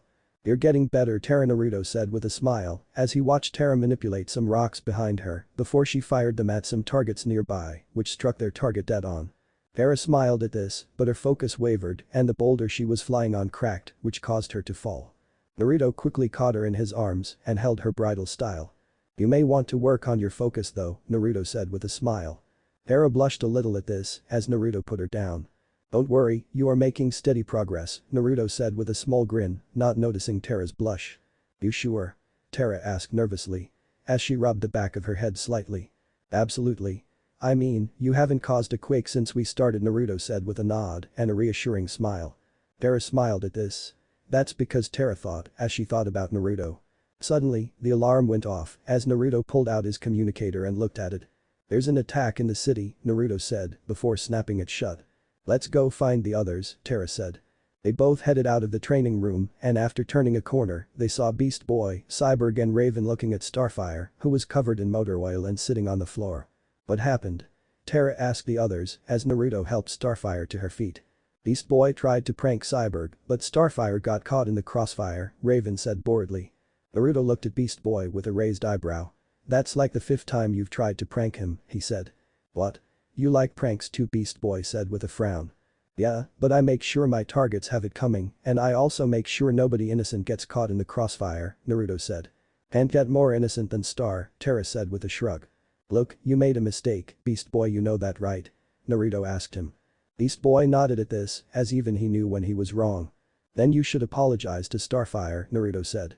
Beast Boy nodded at this and looked at Starfire as he bowed his head at her. "Star, I'm sorry. Please don't be mad at me," he said. Starfire looked at Beast Boy and nodded. "I accept your apology, but please try to be more careful," she said as she cleaned her face with a towel Cyborg gave her. "Good. Now, we have a problem in the city, so follow me," Naruto said. The team nodded as they followed Naruto. Jump City Bridge. On a big bridge in the city, 2 teams were shown to be attacking cars on the bridge. One was blue-skinned and wore what looked like blue samurai armor with an image of a cloud on his chest. This was Thunder. The other one was orange-skinned and wore orange-colored samurai armor with a lightning bolt image on his chest. This was Thunder's brother, Lightning. "This is most fun, isn't it, brother?" Lightning asked as he burned a lightning symbol into a truck. "Indeed, brother," Thunder said as he made a sonic boom which made cars nearby shake. "Doesn't look like fun to me, guys," Naruto said, getting their attention.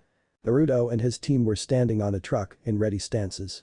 "You two need to stop this, otherwise we will make you," Naruto said, giving them a determined look. "We are Thunder and Lightning. We are not someone you can order around." Lightning yelled out as he charged some lighting in his hands before he fired at them. Naruto and his team scattered, dodging the attack. "Split up and remember to watch each other's backs," Naruto yelled. Cyborg punched at Thunder's face, knocking him against a nearby lamp post.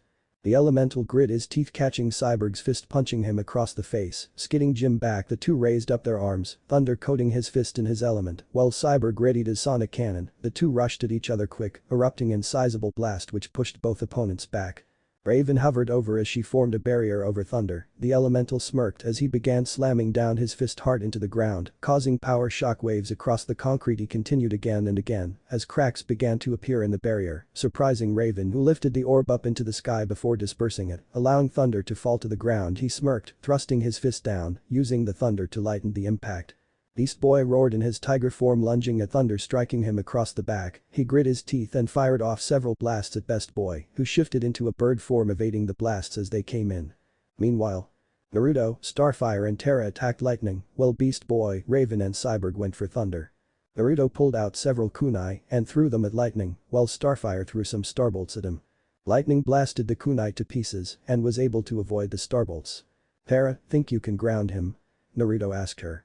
Terra smirked at this as her hands closed, which caused some earth to engulf Lightning's feet, trapping him in place. Lightning scowled at this before Naruto slugged him in the stomach. "I don't want to hurt you more than I have to, so stand down," Naruto said. Lightning held his stomach for a moment before smiling and grabbing Naruto's hand as he zapped him with some electricity. "Ag!" Naruto yelled in pain. Terra and Starfire ran towards Naruto to try and help, but Lightning fired at them before he kicked his now free leg into Naruto's gut, sending him flying into Starfire and Terra. "You're a good fighter, but you're weak for letting your opponent have an opening like that," Lightning said with a grin. Terra's eyes glowed yellow before she yelled in a rage and swung her arms, making a mini quake shoot at Lightning through her fist, which struck him in the chest, sending him flying into the air. Thunder, who was flying on a cloud, caught his brother. "Are you okay, brother?" he asked, a worried look on his face. Lightning coughed up some blood and caught his breath. That earth manipulator got lucky, he growled out as he glared at Terra before him and his brother fled. Cyborg, Raven and Beast Boy ran over to check on them. Raven approached Naruto and started using her magic to heal him. "I'm okay Raven, don't worry," Naruto said as he got up and gave her a slight smile. Raven nodded at this. "He has a healing factor." She thought in interest as she could see he was already healed up. "Geez Terra, you hit that guy hard," Beast Boy said, seeing some blood on the floor. "I channeled a quake through my fist, I thought it might boost my punch," Terra said with a shrug, looking at her fist. "Whoa, that could actually hurt someone's insides," Terra Cyborg said with slightly wide eyes. "I think we already know that, friend Cyborg," Starfire said, looking at the blood on the ground. "Good job being creative Terra, but save that move until you train with it more or it's an emergency," Naruto said. Inside, he was sweating as this reminded him of Tsunade. "Oh boy, looks like Terra's powers could bring down a whole mountain if she ain't careful," Naruto thought to himself. "Yay, that's a killing move if you're not careful," Raven said with a nod. Terra nodded at this as she definitely didn't want to kill anyone. "Okay for now, we split up and try to find those two?" Cyborg asked Naruto. "Yay, I tagged that lightning guy with a lightning-proof tracker," Naruto said as he took out his tracker. "Even when the enemy hurts you, you're thinking ahead," Cyborg said with a smile and a thumbs up at Naruto. Naruto smiled at this. "Thank Batman and Catwoman," he said. "Yay, good thing the guy didn't have a rack," Beast Boy said with a smile. Naruto groaned at this. "I swear, you get tricked one time by a pretty girl and it haunts you forever," he grumbled. "Do you think she's pretty?" Terra asked with a raised eyebrow as she crossed her arms. "Okay team, let's head out," Naruto yelled as he ran off, leading his team. "Smart," Cyborg said with a chuckle as he and Beast Boy followed. Raven rolled her eyes at this and followed them. "Please, what does this pretty mean?" Starfire asked Terra and Raven as they followed. Terra said, not knowing how to respond. "It means he finds Jinx attractive," Raven said flatly. Starfire gasped at this and shook her head. "She is not worthy of Naruto's time," Starfire said as she clenched her fists with a glare. Terra watched this and frowned slightly. Great, a rival she thought. Later. Naruto and his team all made their way to the outskirts of the city where there was a big forest. As they approached, they saw what looked like a giant fire demon form and started to try and make its way towards the city. "Raven, is this thing magic-based and is it a living thing?" Naruto asked, looking at her. Raven closed her eyes in concentration and focused on the fire demon for a moment before she opened her eyes. "No, this is something that was summoned with a ritual," she said with a frown. Naruto nodded at this and looked at his team. "Okay everyone, we need to slow this thing down and try to find a way to destroy it before it reaches the city," he said. "I'm gonna assume water is its weakness," Beast Boy said. "Well duh," Cyborg said with a roll of his eyes. "Yay, but this thing may be able to reignite itself. So if you're gonna try that, then you better have a way to completely destroy it when it's vulnerable," Raven said. Naruto nodded at this. "Okay everyone, try to weaken this thing and give me an opening," he said as he took a moment to close his eyes to focus. "I think if we bury it in water and earth, it may weaken it enough," Cyborg said as he looked at Terra. Terra nodded and raised her arms as her eyes glowed yellow. The bunch of earth rose and floated over the fire demon, which caused it to stop and look up curiously. Beast Boy took this chance to transform into an elephant and fire some water from a nearby lake at the fire demon with his trunk. Raven used her powers to fire some dark blasts at the fire demon. Starfire and Cyborg fired at the demon with their starbolts and arm cannon. Meanwhile with Naruto, in his mindscape. Naruto was in his Sower mindscape in front of the giant cage, which held the nine-tailed fox. "Let me guess, you want me to help you take this fire demon out?" the demon fox asked, with his head resting on his crossed-over paws. "If we don't take this thing out, then the city will be harmed and people will be hurt," Naruto said. "And this concerns me, why?" the Ninetales asked. "Well, I haven't used your power often. I figured you would like the chance to stretch your legs a bit," Naruto said with a shrug. The Ninetales snorted at this. "Yay, ever since that incident with the clown, you have been avoiding using my power," he said with a laugh. Naruto frowned at this as he knew what the fox demon was referring to. "Okay, I'm bored, so let's do this," the Ninetales said with a shrug. Naruto saw the Ninetales demon chakra form and started to approach him, which made him hesitate. "Relax, it's barely half a tail's worth, so you will keep your mind," the Ninetales said with a roll of his eyes. Naruto nodded at this, knowing he could handle at least 2 tails worth without losing himself. "Thanks," he said with a grateful nod at the fox demon before he disappeared. The Ninetales quirked an eyebrow at this. "Huh, never had a human actually thank me, besides Pops before," he said as he lightly smiled at the memory of his father. Outside Naruto's mindscape. Naruto's body was soon covered by a dark orange aura and his eyes opened, showing his eyes were slanted. Raven paused at this as she felt some kind of demonic power and looked at Naruto, who approached. Terra yelled as she finally dropped the massive amount of dirt on the fire demon after Beast Boy had doused him with water again, while Raven used her powers to funnel water at the demon. The demon yelled out as his flames went out and he paused in his tracks. Naruto shot forward and made a bigger Rasengan in his hand, which was a dark color. He slammed his attack into the fire demon, which started to drill into the demon. The fire demon's body reignited as he roared in pain. Naruto growled and roared back as his Rasengan became way bigger as he used more demonic chakra to fuel it, which engulfed the demon and started to tear it apart. The fire demon roared as it was destroyed and the Rasengan exploded, sending its remains flying and leaving a massive trench in the ground. The other titans watched this with looks of surprise at this show of power. "Dude," Beast Boy said with wide eyes. Naruto's aura of chakra disappeared as he caught his breath and turned to his team and smiled at them. "Good job, team," he said, giving them a thumbs up. Before they could respond, they saw thunder and lightning approaching them. "What are you morons doing?" Terra asked with a glare. Lightning scowled at this, but before he could respond, Thunder grabbed him by his shoulder and shook his head. "We wish to apologize for what we have done," Thunder said. "Really?" Naruto asked with a raised eyebrow as he crossed his arms. Lightning nodded at this.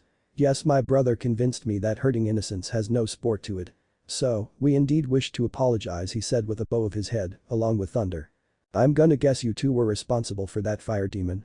Raven asked the two elementals with a frown. Thunder nodded at this. "Yes, but we were tricked into summoning it by this man with a mask that was half orange," he said. Naruto scowled at this. "Deathstroke," he thought to himself.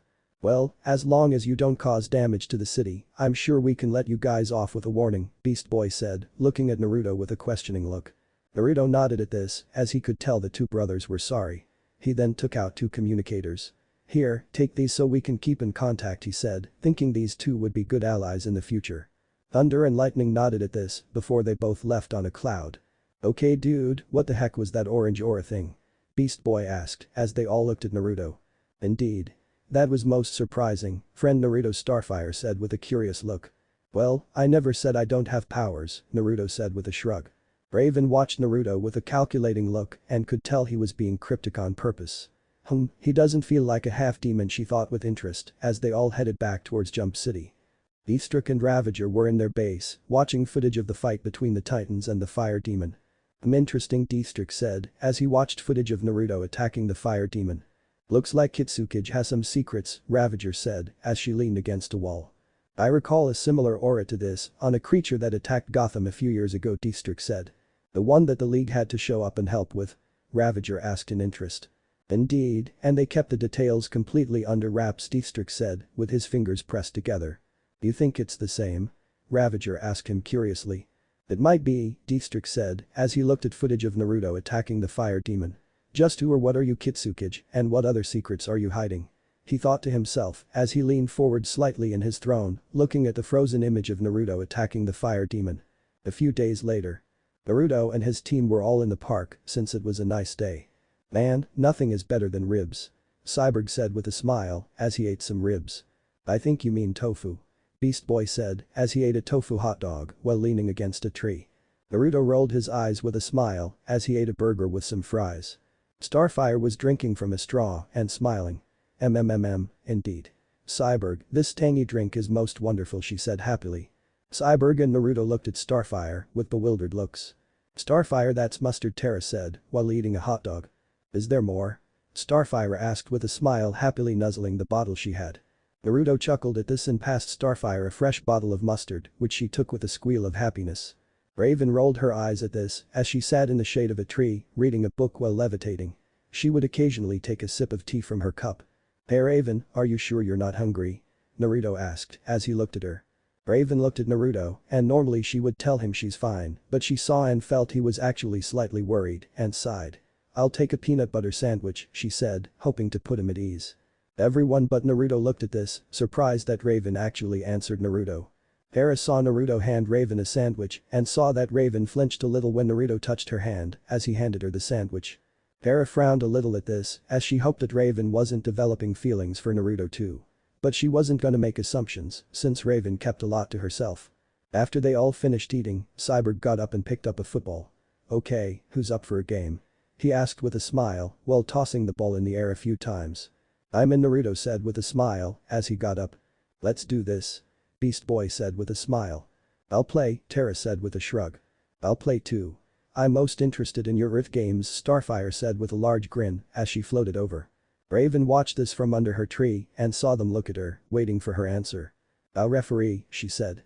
Yay, can't do that, Ray. We need a sixth-person, Beast Boy said. Yay. Besides, think of it as a team-building activity, Naruto said with a grin. Raven rolled her eyes at this. Fine, she said as she closed her book and got up. They all got into position to start the game. Naruto got the ball, and when Beast Boy charged at him as an elephant, Naruto threw the ball toward Cyborg, who was running. Before Cyborg could catch the ball, the blue parts of his robot body went off and he stopped in place. Cyborg! Naruto yelled as he ran over to his friend as he fell to the ground. Friend Cyborg, now is not the time for sleeping, Starfire said as she floated over. I think his battery ran out of power, Terra said with a chuckle at Starfire. A few moments later, Cyborg turned back on and opened his eyes. Dude, you okay? Beast Boy asked as he gave Cyborg a hand up. Cyborg looked at his arm, which had a display on it that said reserve power and had a countdown of 30 minutes. Looks like my battery is dying, Cyborg said with a sigh. Starfire gasped at this. No. I don't want you to die. She yelled out as she gave him a hug. Relax, Star, it's not that kind of dying, Naruto said as he placed his hand on her shoulder to calm her. Yay, I just have to recharge my battery every couple of years. I have what I need back at the tower, Cyborg said. Good. We can head home, and Naruto was saying before he was interrupted.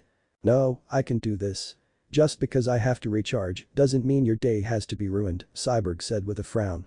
Naruto frowned at this and shook his head. That's nonsense, we are friends. We're supposed to help each other, Naruto said, folding his arms over his chest. Yay, dude. All for one and one for all. Beast Boy said, thrusting his fist into the air. What he said, Terra said with a nod.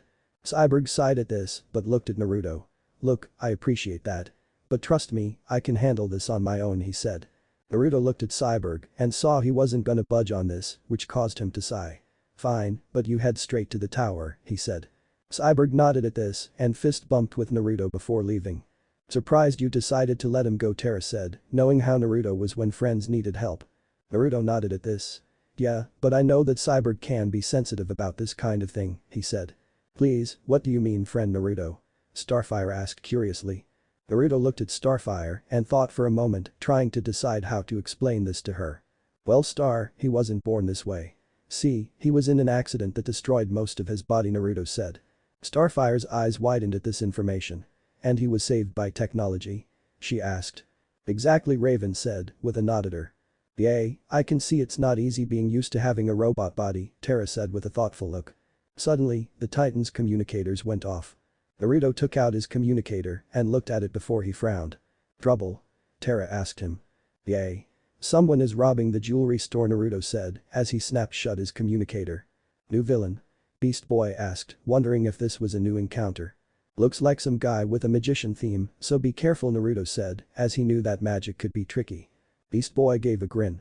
Well, it should be easy as we have our own magic user to fight him, he said, waving at Raven. Magic can be complicated, Beast Boy, so don't be reckless, Naruto said, as well he did agree somewhat with Beast Boy. He remembered what Bruce and Selena taught him about not underestimating an unknown opponent. The team all nodded as they all followed Naruto out of the park. Later, Naruto and the others were making their way towards the jewelry shop when they saw what looked like a stage magician. He wore a top hat, a red cape with white gloves, along with a tuxedo, and was wielding a wand. He also had blue skin, a pointy nose, white hair and a domino mask over his eyes. This was the villain known as Mumbo Jumbo. Great cartoon physics, Naruto groaned as they watched a magician run towards the nearby junkyard. I feel that he is using a magic item, Raven said as they watched the villain flee. Naruto nodded at this as they all followed Mumbo into the junkyard where he pulled out a large diamond. Not bad for a matinee, Mumbo said, looking the diamond over while smirking. Show's over, Mumbo. A voice called out. Mumbo turned to see the Titians, save for Cyborg. Now hand over the jewels before the critics decide to trash your performance, Naruto stated while holding out his hand. Now Kitsukage, I'm sure there's a peaceful solution here, Mumbo pleads before pulling out a lit bomb in each hand, but this isn't it. He tossed the bombs at the team with a laugh. Raven's eyes turned white as a black barrier of magic protected her and the Titans. Terra jumped down, causing a small quake to shake up the ground underneath Mumbo, causing his legs to wobble a bit before Naruto kicked him in the chest, knocking him back. Mumbo quickly shook off the dust, growling at Naruto and held up his wand. He waved it a few times as he summoned up several sharp knives while laughing at the shinobi hero. But he was soon blasted away by a blue beam and Kitsukage looked over to see Cyborg smiling on his right side. "Now, who said you could party without me?" Cyborg said with a grin. "Cyborg, you shouldn't waste your energy," Naruto shouted, but the robotic hero waved it off. "Relax, I got it covered." "External battery pack," Cyborg said as he gestured to a makeshift backpack of car batteries that he was wearing before he made his arm into his sonic cannon, which he fired at Mumbo and sent him into the garbage nearby. "Titans go!" Naruto shouted as they all attacked. Naruto threw some kunai at Mumbo, which he jumped around before he turned them into birds. Raven threw some big pieces of garbage at the villain, but he just put up his hands and made them stop in midair before they turned into flower petals. Beast Boy charged at Mumbo as a ram, but Mumbo took off his hat and pointed the bottom of it at him. "Let's see if the master of animals can handle some rabbits out of my hat," Mumbo said with a smile as he fired some stuffed bunnies at Beast Boy, which swarmed him and sent him flying. "And for my next trick, I will require a volunteer," Mumbo said as he used a cane to pull a flying Starfire to him and in a flash of magic, she was confined to a box with her head and feet sticking out. Mumbo then took out a saw. "It's only fair to warn you, I have no idea what I'm doing," he said with a smile as he approached her while she gained a nervous look on her face. Before Mumbo could do anything, Cyborg tackled him to the floor while Naruto and Terra went to Starfire to free her from the box. "That's enough," Cyborg yelled at Mumbo. Mumbo smiled at this. "Hope that you like flowers," he said before the flower on his chest fired a massive amount of water, sending Cyborg flying into a garbage truck nearby. Cyborg landed in the garbage truck roughly, which caused the car batteries he had on his back to fall off and start to spark. Before he could react, he saw that his arm was beeping and the countdown went down to 0. When this happened, Cyborg shut down again and the garbage truck tipped, sending the now shut down hero down a hatch. "Cyborg!" Naruto yelled as he and the team approached the garbage truck, thinking that Cyborg was in the truck. They then saw Mumbo in the driver's seat, honking the horn. "See you later, you have been a wonderful audience," Mumbo said before he drove the garbage truck out of the junkyard with a laugh. "After that third-rate magician," Naruto yelled out, pointing after Mumbo. "Indeed. He has friends," Cyborg. Starfire yelled as they all chased after Mumbo, not knowing that Cyborg wasn't in the garbage truck. But Cyborg. Flashback start. The young boy was running through the darkness towards a door of light that only felt further and further away the more he ran towards it. But despite all that, he pressed on until he reached the door where a woman was waiting for him with open arms and a warm smile as she hugged the boy tightly. The young Victor Stone smiled as he was in the arms of his mother. Victor smiled up at his mother as she rubbed his head tenderly. "I'm so proud of you, my precious baby boy," his mother said warmly. Memories soon came running back of Victor playing sports. He looked over to the stands, hoping to see his parents. He was sad that his father wasn't in the stands, but he was happy to see his mother smiling happily at him. No matter what happened or how bad things would get, his mother was always there for him, giving him that bright smile.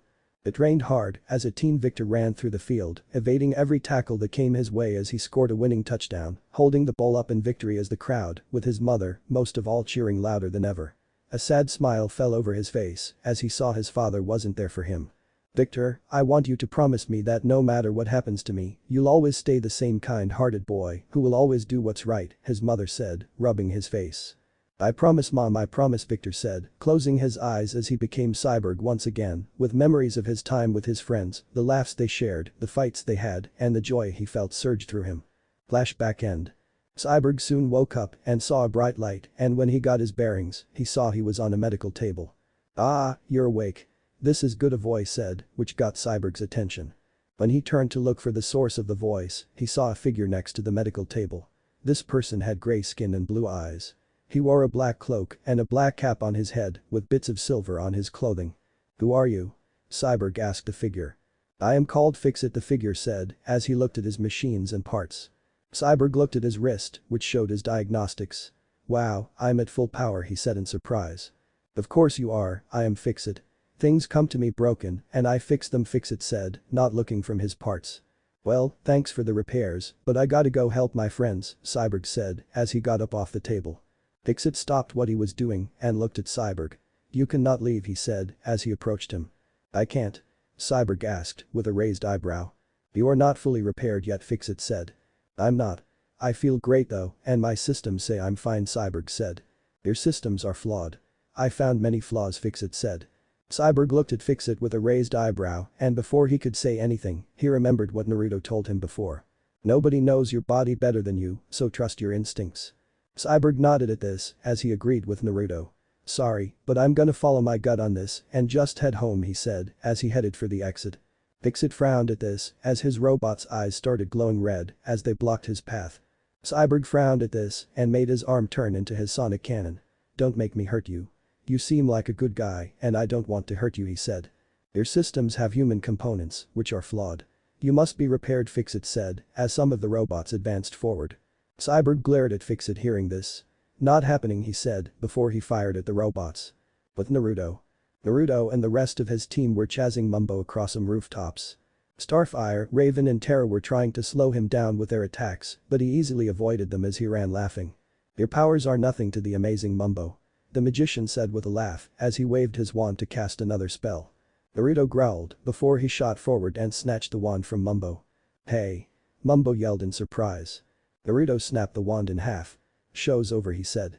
Mumbo gasped at this and started to cry before he turned into a regular man, wearing overalls, and everything he stole appeared next to him. Naruto then grabbed him and glared at him. Where is Cyborg? Naruto asked, pulling Mumbo close. I don't know, Mumbo said, holding up his hands. Lies. You used your magic to capture him, Starfire said as she landed next to Naruto. No, it's true. When you broke my wand, you undid all my spells. So, if I did do anything to him, he would be here with the loot, Mumbo said. Naruto dropped him upon hearing this. That makes sense, he said with a nod. Then where is Cyborg? Beast Boy asked, scratching his head. Well, we last saw him land in that garbage truck, so Terra said. The junkyard? Everyone said. Does this mean I don't have to go to jail? Mumbo asked with a hopeful look. Naruto and the others looked at him with flat looks. Worth a try, Mumbo said with a sigh. After tying Mumbo to a nearby lamppost, the team headed off to the junkyard. But Cyborg. Cyborg was blasting through Fixit's robots, easily defeating them. Yes, I'm not so flawed, huh? Cyborg asked with a grin as he slugged the last robot, destroying it. I don't understand. Why do you hang on to your humanity? Fixit asked curiously. Cyborg looked at Fixit with a raised eyebrow. My scanners tell me that you have some human parts to you too. Why did you give up your humanity? He asked with his own curiosity. I was in an accident long ago, so I decided to fix myself, and slowly I replaced more and more of my body, Fixit said. Well, I'm not gonna be like you. There is more to life than this, Cyborg said, gesturing to the destroyed robots. Suddenly, the doors burst open, from Beast Boy ramming the door down as a rhino. Friend Cyborg, you're okay. Starfire said with a smile as she flew over to Cyborg and gave him a hug. Yay, I'm fine, Cyborg said with a smile as he gave her a hug back. Looks like you had a one-sided fight, Raven said, looking around at the destroyed robots with a raised eyebrow. Yay, me and my new friend had a disagreement. But we are cool now, right? Cyborg asked Fixit with a smile. Fixit looked at Cyborg for a moment before nodding. Cyborg nodded back and he and the other titans left. Are you sure you're okay? Naruto asked Cyborg as they left. Yay, I'm fine now. He recharged me, so I'm all set to go, Cyborg said with a nod at Naruto. Naruto nodded back with a grin as they headed back to the tower. A few days later. It was nighttime in Jump City and Naruto and the Titans were answering the call to action. Right now, they were fighting a man in a black and white suit who was shooting at them with light attacks. You and your pathetic powers are no match for Dr. Light. The man yelled out with a laugh as he fired some lights at them. They all avoided or took the hits and tried to stop Dr. Light from taking gold bars from an overturned truck. Is it me, or is this guy kicking our butts? Beast Boy asked after he avoided some light blasts as a rabbit. It's just you, Cyborg and Terra said together as Terra made an earth wall rise to block Dr. Light's attacks. Raven took this chance to appear behind Dr. Light, but before she could do anything, Dr. Light raised his hand and blasted her away from him. Stay away from me, Raven said with a firm tone of voice as she slowly got up. What's the matter? Afraid of the light? Dr. Light asked with a confident smile. Raven growled at this and charged at Dr. Light, with her eyes turning red and changing, so she had two pairs of eyes now. No, but you should be very afraid of the dark, Raven said, as black tendrils appeared from her cloak and grabbed Dr. Light before they started to drag him towards her. My suit. Okay. I surrender. Dr. Light yelled as his suit sparked and malfunctioned before he tried in vain to stop himself from being dragged towards Raven. What's the matter, afraid of the dark? Raven asked with a more demonic voice as Dr. Light was dragged under her cloak. Raven, stop. Naruto yelled out as he ran forward towards her. Raven gasped and her eyes turned back to normal as her powers let Dr. Light go, showing that his hair was now white and he was shivering in terror. You will be okay, Naruto said as he checked on him. So dark, make it stop, Dr. Light stuttered out in fear. Geez Raven, what did you do to him? Beast Boy asked as they all approached. Raven growled at Beast Boy with her eyes turning red again, making him jump back slightly. Raven, are you okay? Naruto asked as he touched her shoulder. I'm fine. Raven yelled out as she jumped away from Naruto and floated away into an alleyway. Naruto and the others watched her go with looks of surprise. Looks like your little goth friend has some secrets, the Nine Tails said from Naruto's mindscape. Naruto said nothing as he turned to his teammates. Okay, let's drop off Dr. Light at the jail and head home, he said. They nodded at this before Cyborg picked up Dr. Light. Next morning. Naruto and the others, besides Raven, were all at breakfast, which Naruto and Beast Boy made. I can do it on my own, dude, Beast Boy said with a huff. BB, you know we don't eat tofu, Naruto said as he placed some scrambled eggs on a plate for the others. You eat it with ramen sometimes, Beast Boy said, pointing his finger at Naruto. You know how that has actual flavor to it, Naruto said as he had shared that ramen with Beast Boy and even he admitted that it had flavor to it. How many types of ramen do you have? Cyborg asked Naruto curiously as he made his plate. He has a stash. Beast Boy yelled out with a smile. Naruto sighed at this as Terra and Cyborg looked at Naruto with disapproving looks. Is there a problem? Starfire asked with a curious look. Star, it's not healthy for him to eat so much ramen, Terra said with a frown. Yeah, he's gonna make himself sick if he does, Cyborg said with his own frown. Starfire gasped at this. Then I will remove all the ramen in the tower. She yelled as she flew off to the kitchen and started searching for Naruto's ramen. Naruto groaned at this and looked at Beast Boy with a glare. Thanks a lot, he said. No problem, Beast Boy said with a fanged grin. Before Naruto could respond, Raven came into the room. Hey Raven, I already made your tea, Naruto said with a smile as he gestured to a fresh pot of tea nearby. Raven looked at the pot with a curious look. Don't worry, I followed the instructions. Here, Naruto said as he handed her a cup. Raven said nothing as she took the cup. But when her hands met Naruto's, the windows in the tower all cracked after turning black for a moment. Whoa, what was that? Beast Boy asked in surprise. Raven said nothing but quickly took her tea and left the room. Huh, what's wrong with her? Naruto asked out loud as he scratched his head. Terra frowned at this as she could see some hints of what was going on. You're a moron, Cyborg said simply as he finished his food. What are you, Naruto was saying before he was interrupted.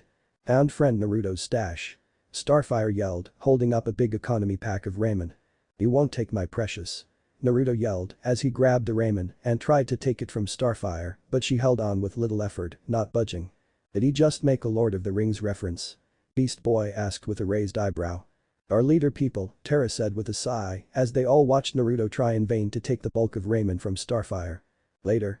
Naruto was walking down one of the hallways of the tower and looked around before jumping to the ceiling and removing an air vent before he reached inside and pulled out a note.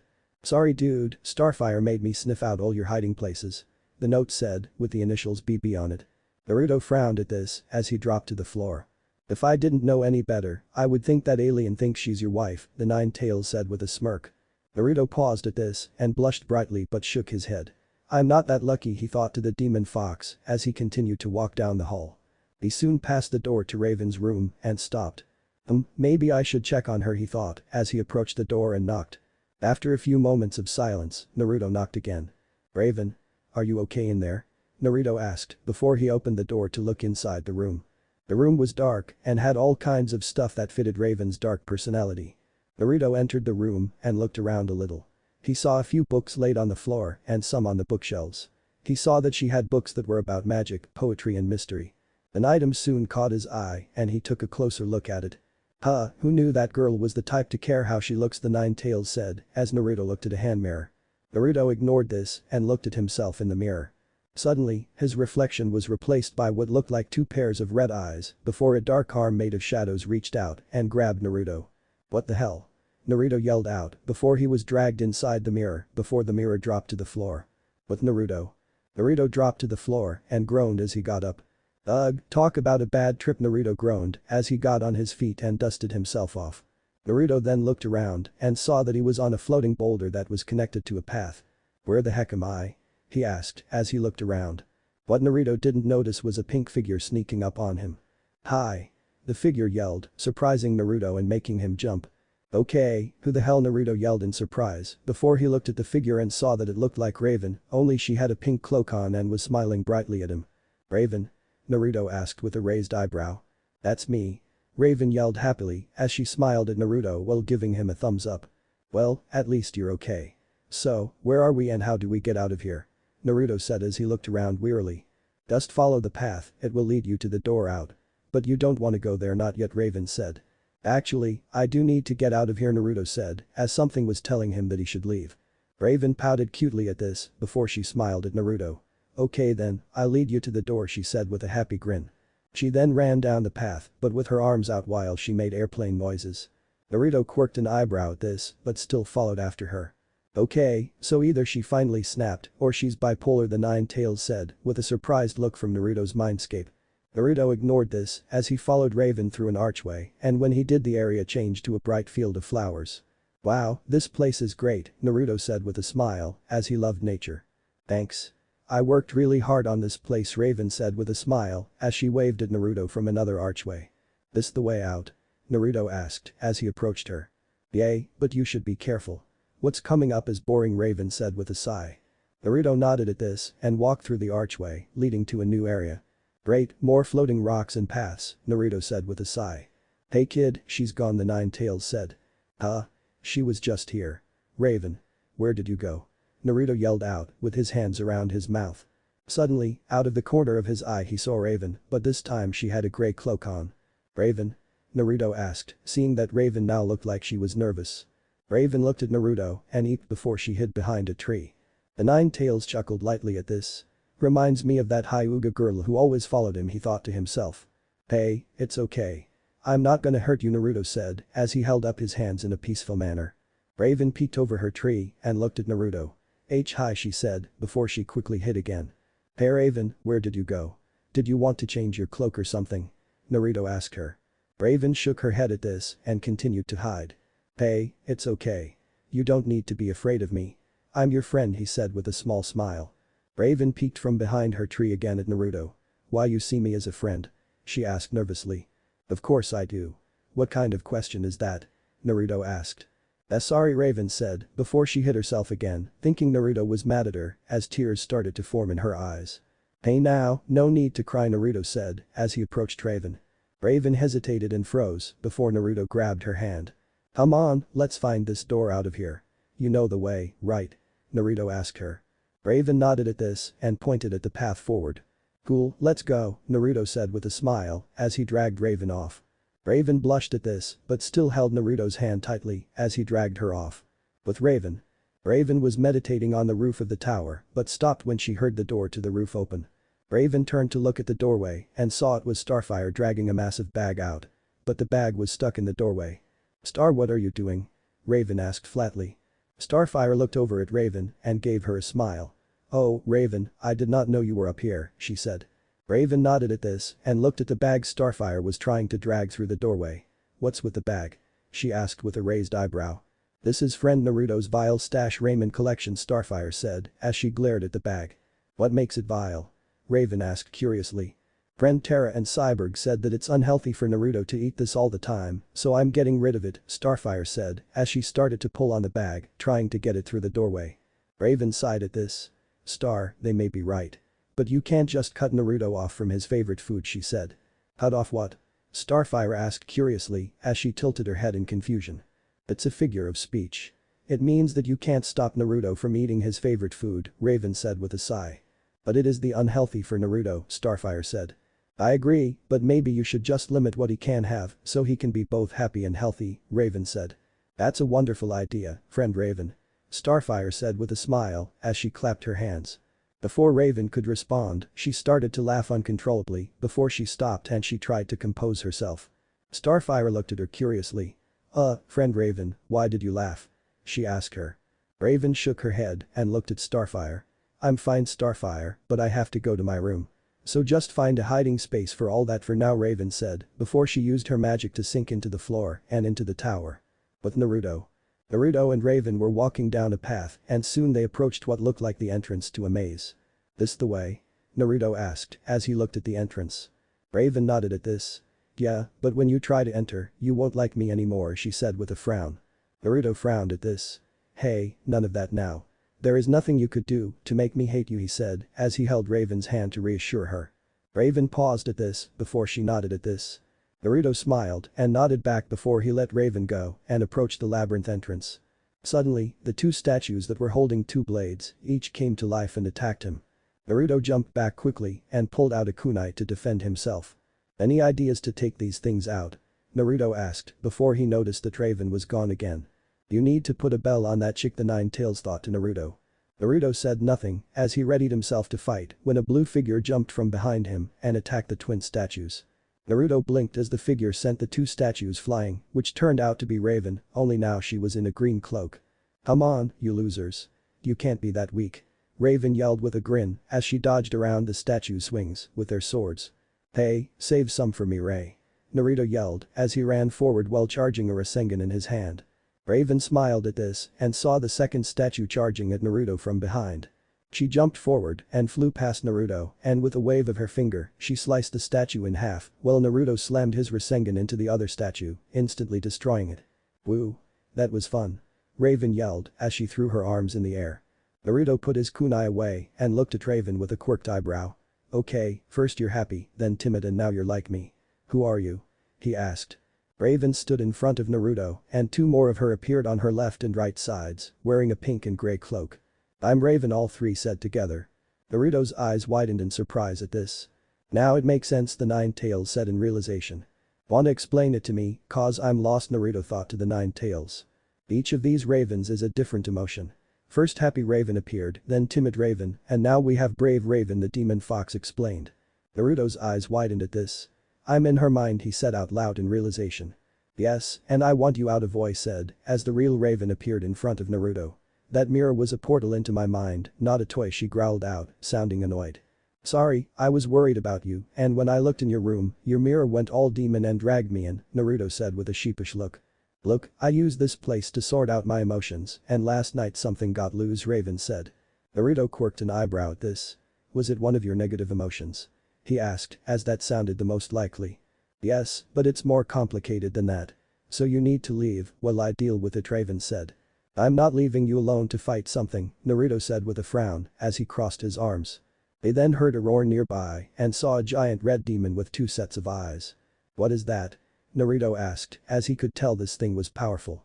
"Let's just say I have issues with my father and my rage is using it to try and take over," Raven said. "Hey, I have seen way worse rage," Naruto said simply as he gave a shrug. "Love you too, brat," the Nine Tails said flatly as he knew that Naruto was referring to him. "Look, you need to leave now. If I lose to this thing, you will be trapped here," Raven said as she floated forward to go fight a rage. Naruto frowned at this as he watched Raven confront her rage. "She's got that self-sacrifice thing you have, brat," the Nine Tails said with a chuckle. Naruto ignored him as he turned to the other Ravens. "Is there any way that you guys can help her?" he asked them. The Raven in a yellow cloak and glasses approached. "We could, but she would have to accept our help for it to matter," she said as she adjusted her glasses.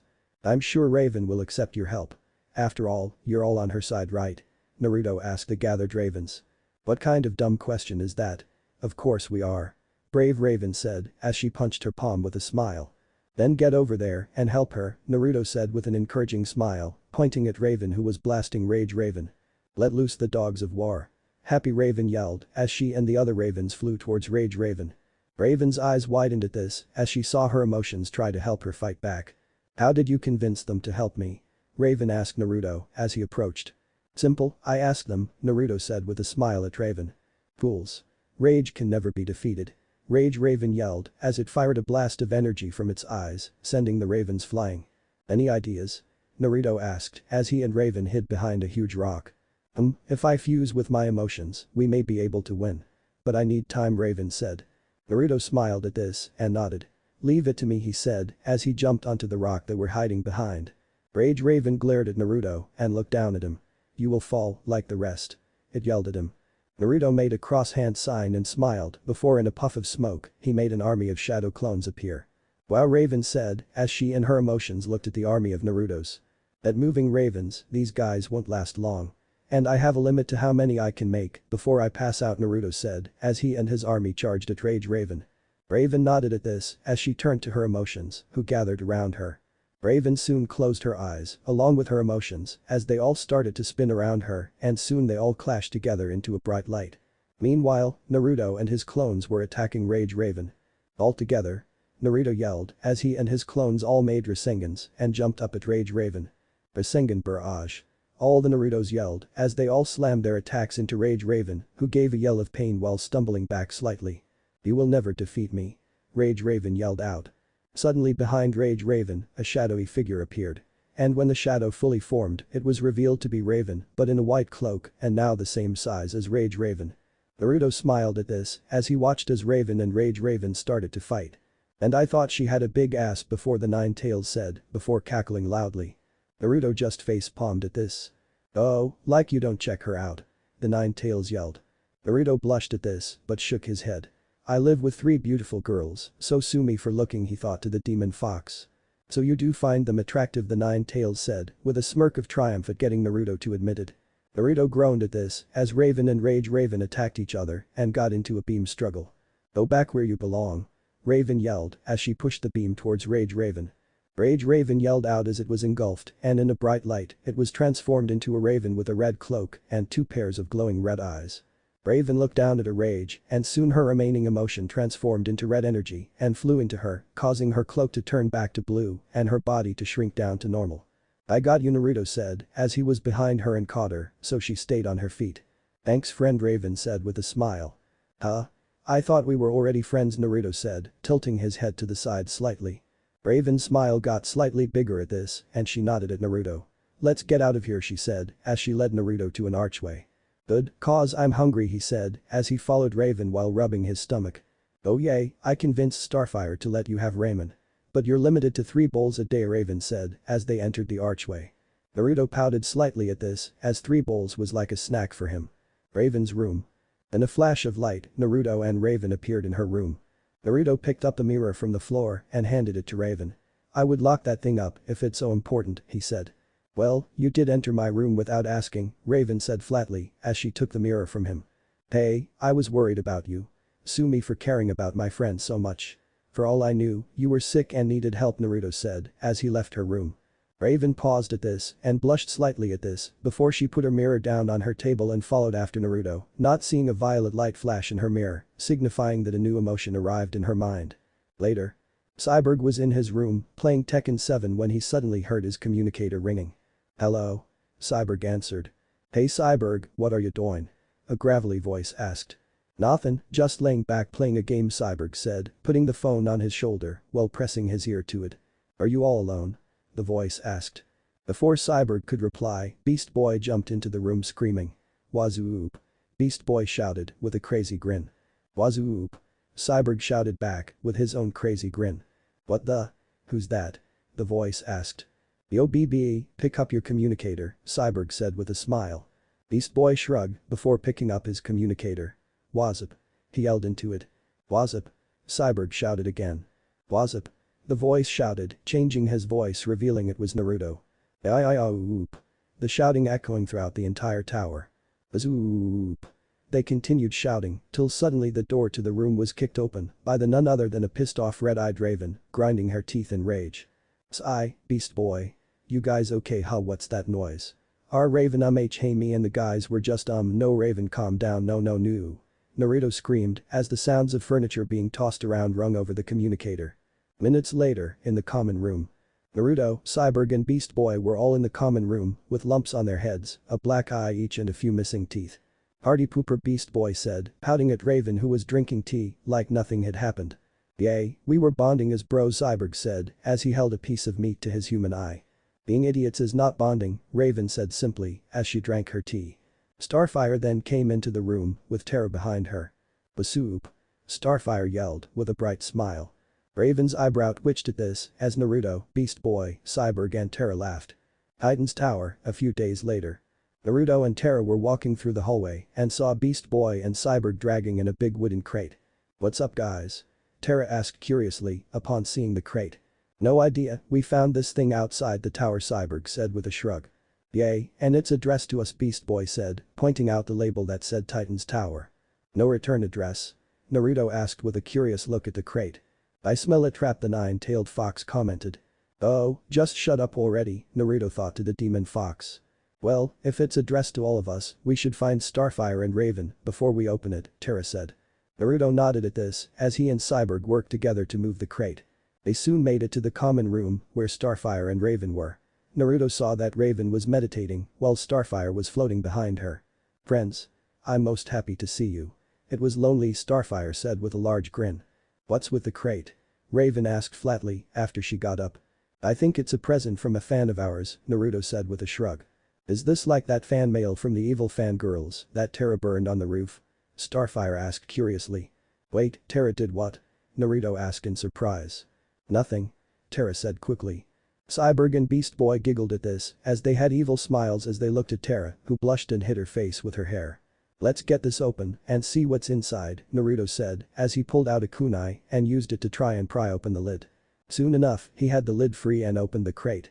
Everyone looked inside and saw a bunch of packing peanuts. Naruto reached inside and soon found something which he grabbed and pulled out, showing what looked like a little puppet of himself.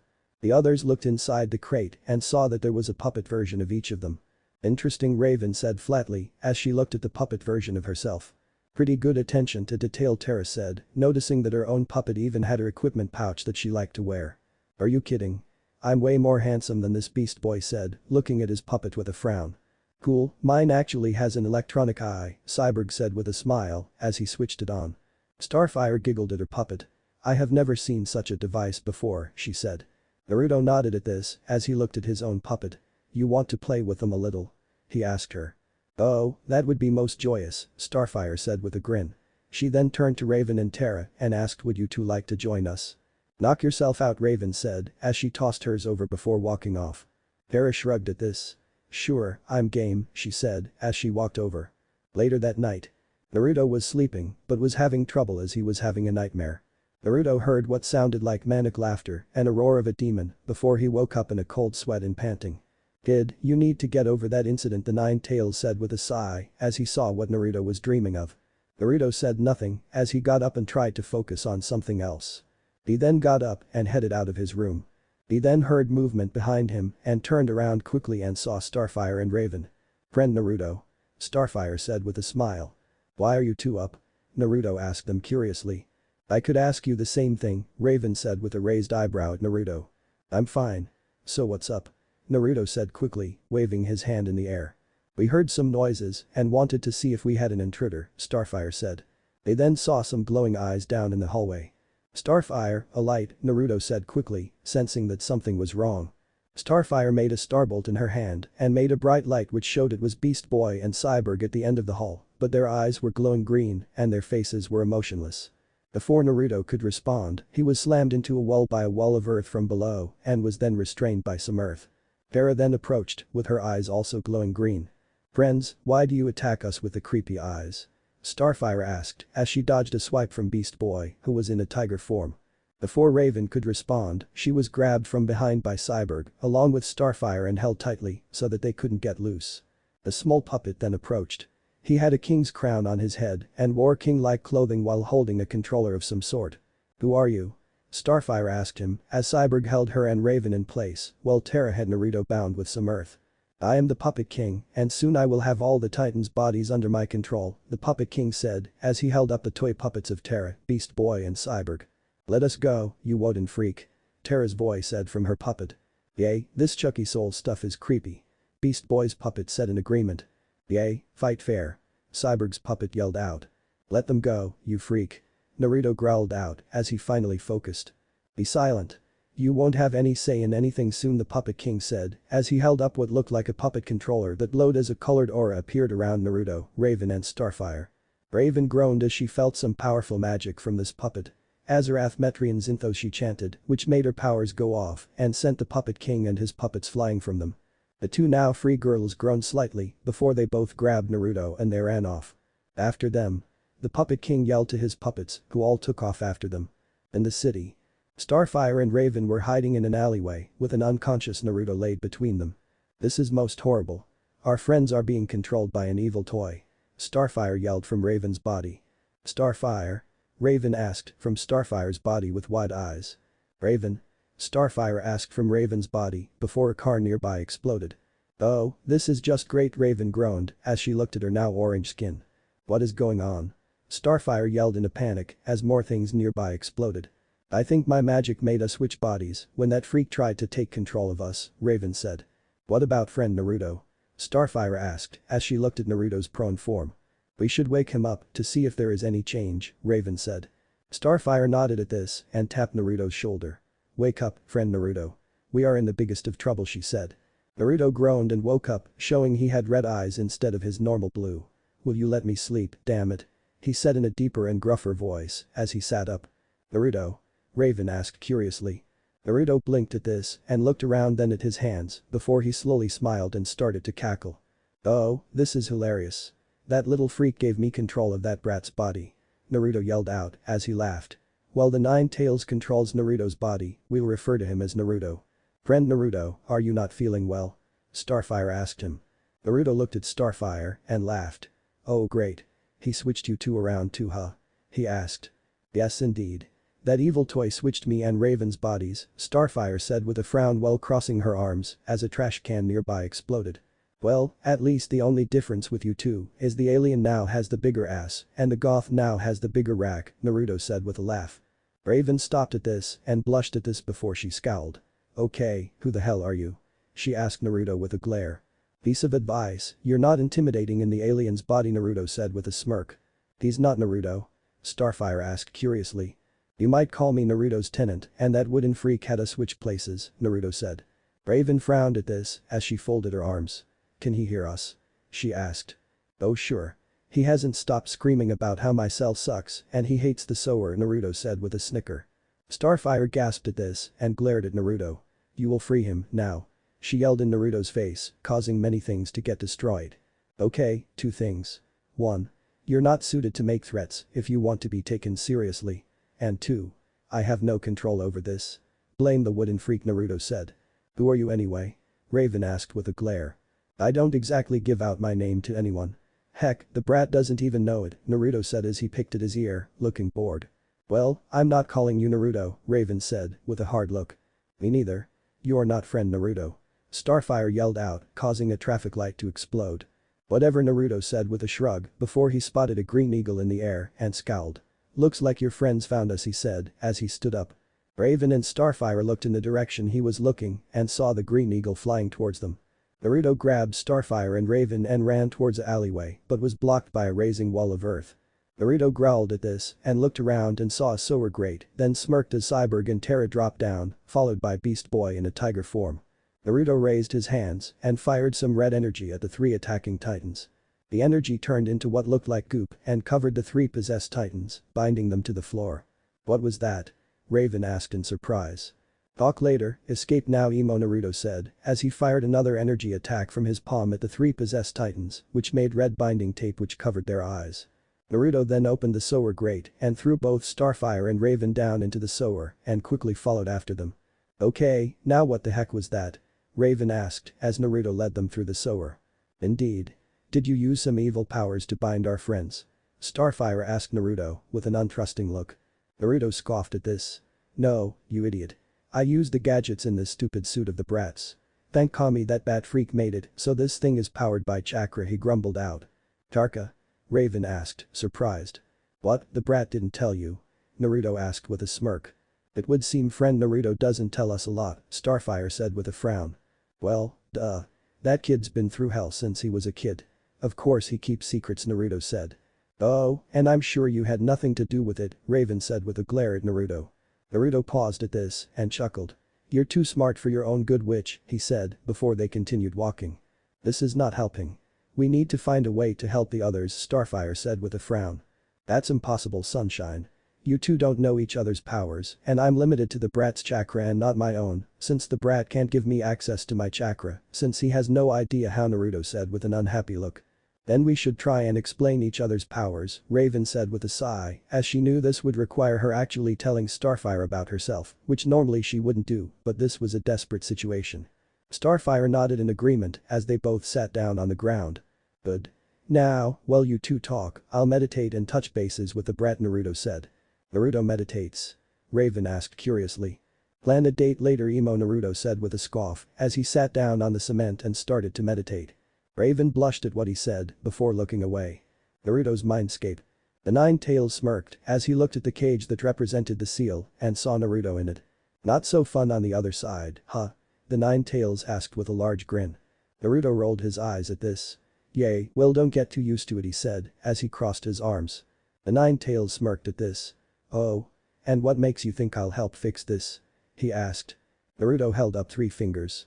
3 reasons, furball, he said. The Nine-Tails quirked an eyebrow at this. 1.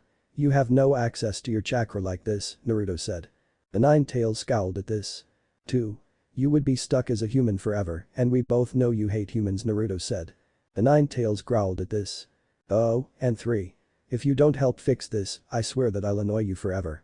Naruto yelled out as he grabbed the bars to his cell and started shaking them. Oh no, please, I'm a demon fox, you can't be that annoyed, the Nine-Tails was saying before he got interrupted. Naruto then picked up a tin cup and started to slam it across the bars over and over, making a loud clanging sound.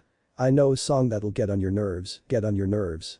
I know a song that'll get on your nerves, and it goes just like this, he sang, well off key. The Nine-Tails slammed his paws on his ears and groaned. Oh Kami, make it stop. He yelled in pain. Then fix this, you fleabag. Or I continue singing, Naruto yelled, not stopping his clanging with the tin cup. Alright already. The seal is better than dealing with your girlfriends anyway. The Nine-Tails yelled. They are not my girlfriends. Naruto yelled out as he lightly blushed. Yay, not yet.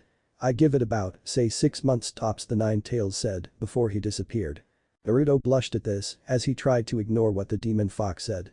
Outside Naruto's mindscape. Naruto soon woke up and saw Raven and Starfire talking. You two figure out each other's powers yet, or do I have to do everything myself? Naruto asked as he got up. Indeed. We have some understanding of each other's powers now, Starfire said. Though, there are no guarantees, Raven said with a sigh as she tried and failed to make a starbolt appear. Well, it's better than nothing, I suppose. Now, let's go save your friends, Naruto said. Is Naruto okay? Starfire asked, worry on her face. Naruto waved his hand in the air. Don't worry, bimbo, he's fine, he said. Fine. I'm alone in here and bored out of my mind. Naruto yelled from the seal. Naruto rolled his eyes at this and led the 2 heroines back up from the sewers to the surface. Don't try anything. I'm watching you, Raven said to Naruto with a glare. I'm so scared, fat ass, Naruto said with a smirk. Later. Naruto, Starfire and Raven were outside an abandoned warehouse where they could see Cyborg, Terra and Beast Boy were guarding the outside, with Beast Boy as a Doberman. This guy's an idiot, Naruto said with a scoff. Yay. If he wanted to hide to complete his plan, he would keep them inside to guard, Raven said, rolling her eyes. Naruto chuckled at this. So, the brat is right. You're the smart one, he said. Raven blushed at this and floated a little off the ground. What's he say about me? Starfire asked curiously. Something about you being as pretty as a sunset, Naruto said, without thinking as he watched Cyborg, Terra and Beast Boy patrol. Starfire smiled brightly at this, but this caused a truck nearby to explode. The possessed titans instantly ran over to the parking lot, which was pretty far from the building. Let's get in quickly. Naruto whispered as he ran forward with Raven and Starfire close behind him. Raven flew ahead and slammed her fist into the door, destroying the door so they could enter. When they entered, they saw the Puppet King holding the puppets of Cyborg, Terra and Beast Boy over a cauldron that had a small blue fire in it. Take one step and your friends die, the Puppet King said. Naruto held out his arms to stop Raven and Starfire from moving and looked at the Puppet King as he smirked. Go right ahead, he said. Raven and Starfire looked at Naruto with looks of shock, while Terra, Cyborg and Beast Boy all yelled at him. The Puppet King glared at Naruto and dropped what was in his hands. What he didn't notice was that at the last second the puppets were switched with his control that was on his hip.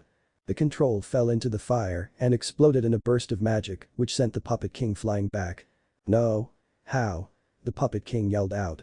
Easy, toothpick. I used a technique to switch the puppets with your control thing, which I noticed you were very protective of, Naruto said with a smirk. In a burst of magic, 3 colored lights flew out of the puppets and flew outside. Raven and Starfire glowed and 2 lights shot out of them and went into the other. Naruto sighed as he felt himself being switched back. Well, it was nice to have some freedom for an hour at least, he said as he closed his eyes and fell to the floor. Naruto. The now normal Raven and Starfire yelled as they ran to Naruto. Naruto's mindscape. Naruto looked at the 9 tails from the other side of the seal as he felt control return to him. Not bad, Fox. Very clever way to win, Naruto said with a smirk as he folded his arms. Well, I am a fox, the demon said with a prideful smirk. Naruto chuckled at this and nodded as he turned around to leave, but paused. What do you want now? The 9 tails asked in annoyance. You said you had a name, what is it? Naruto asked curiously. The demon fox paused at this. You actually want to know? He asked in surprise. Well, we are stuck together and you aren't that bad since you helped my friends. When let's be real, you didn't have to, Naruto said as he looked at the demon over his shoulder with a grin. The demon looked at Naruto with a contemplative look. Kurama, he said simply. Naruto smiled at this. Glad to finally meet you, Kurama. I hope we can actually be friends in the future, he said before he disappeared from his mindscape. Kurama looked at the area Naruto disappeared from before chuckling a little. Good luck, Naruto, he said as he laid down to take a nap. Outside Naruto's mindscape. Naruto groaned as he woke up and saw his friends around him. Hey dude, you okay? Beast Boy asked with a look of worry. Yay, you were acting weird, even for you, Cyborg said with his arms crossed. I am fine guys, Naruto said as he got up. You are not the mean one who called me bimbo and Raven a fat ass? Starfire asked. Naruto called you what? Terra asked in surprise as Raven blushed in embarrassment. It wasn't me. Naruto yelled out instantly, waving his hands in front of himself. Then who was it? Raven asked with a light glare at Naruto. Yay. This isn't some split personality stuff, is it? Beast Boy asked curiously. How the heck do you know what a split personality is? Cyborg asked with a quirked eyebrow at Beast Boy. Moon Knight, duh, Beast Boy said, holding up a comic book of a man wearing a white version of what looked like Batman's suit. Focus. Raven yelled out, her patience at its end after dealing with Kurama's mouth tonight. Yay, what's going on? Terra asked Naruto, folding her arms. Naruto paused at this and started to panic a little as he didn't want to tell them about this so soon. Starfire looked at Naruto and saw he was getting nervous. So she grabbed his hand to comfort him. Naruto, it's okay. You don't need to be scared of telling us, she said with a small grin. Yay dude, you're our friend. Beast Boy said with an encouraging smile. Cyborg nodded at this and gave Naruto a thumbs up with a smile. Yay, you helped us. Nothing will make us turn on you now, Terra said with a smile. Raven sighed and calmed herself before she nodded at Naruto. What they said, she said simply, trying to be comforting. Naruto looked at his friends and saw that they were serious and soon smiled lightly before he nodded. Okay, the one you all encountered was called Kurama, he said. Cool name, Beast Boy said. Naruto nodded at this. And no, he's not a split personality. Like he said to Starfire and Raven, he's the prisoner and I'm the warden, he said. This gained curious looks from everyone. He's the one who gave you that boost when you finished the fire monster, isn't he? Raven asked with wide eyes, remembering that fight. Yay, that's him. The seal that keeps him inside me lets me borrow his power from time to time, Naruto said. So, what exactly is Kurama? Terra asked curiously. Naruto sighed at this. He's a 9-tailed demon fox, he said, knowing it was best to just say it.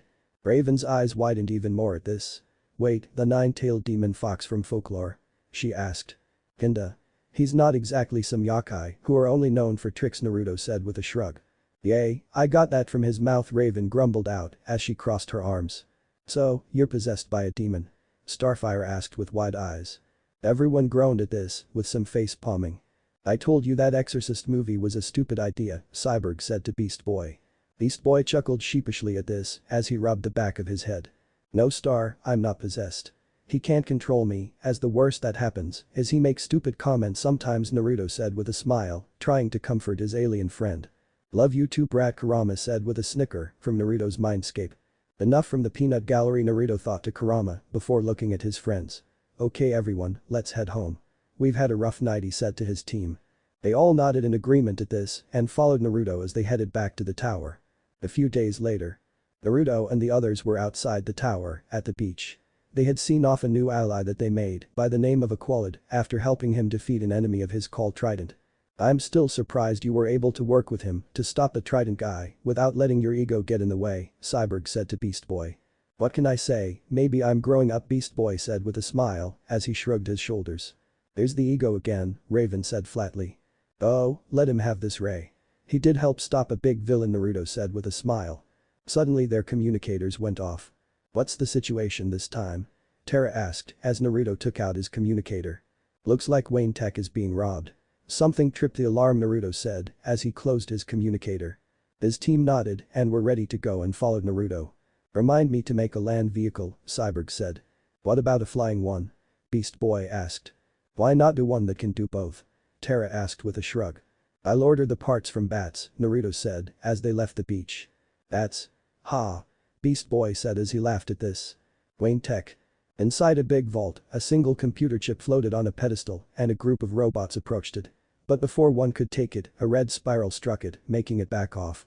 I'm gonna guess you work for Deathstroke, Naruto said as he and his team dropped down to confront them. The robot said nothing as they charged at them. Titans, they are robots, so don't hold back, Naruto said as they all attacked. Starfire charged at a robot and charged a starbolt in her hand as she slammed her fist through its head, then fired her attack at another robot, destroying its head. Beast Boy turned into an armadillo and rolled up while Cyborg kicked him towards a group of robots. As Beast Boy flew at the group of robots, he turned into a rhino and crashed into the group, slamming into a wall. Woo. 10 points. Beast Boy cheered at how many robots his and Cyborg's team-up move took out.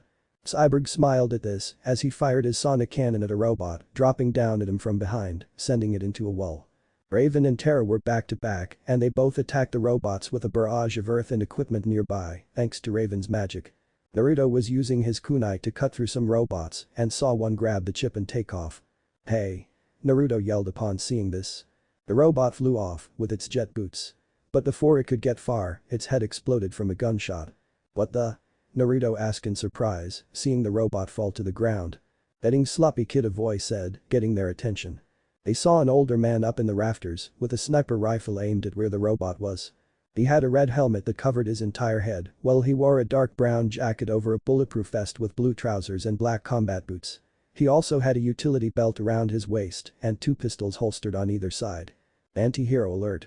Beast Boy yelled out, recognizing this guy. Red Hood, Naruto said with a sigh.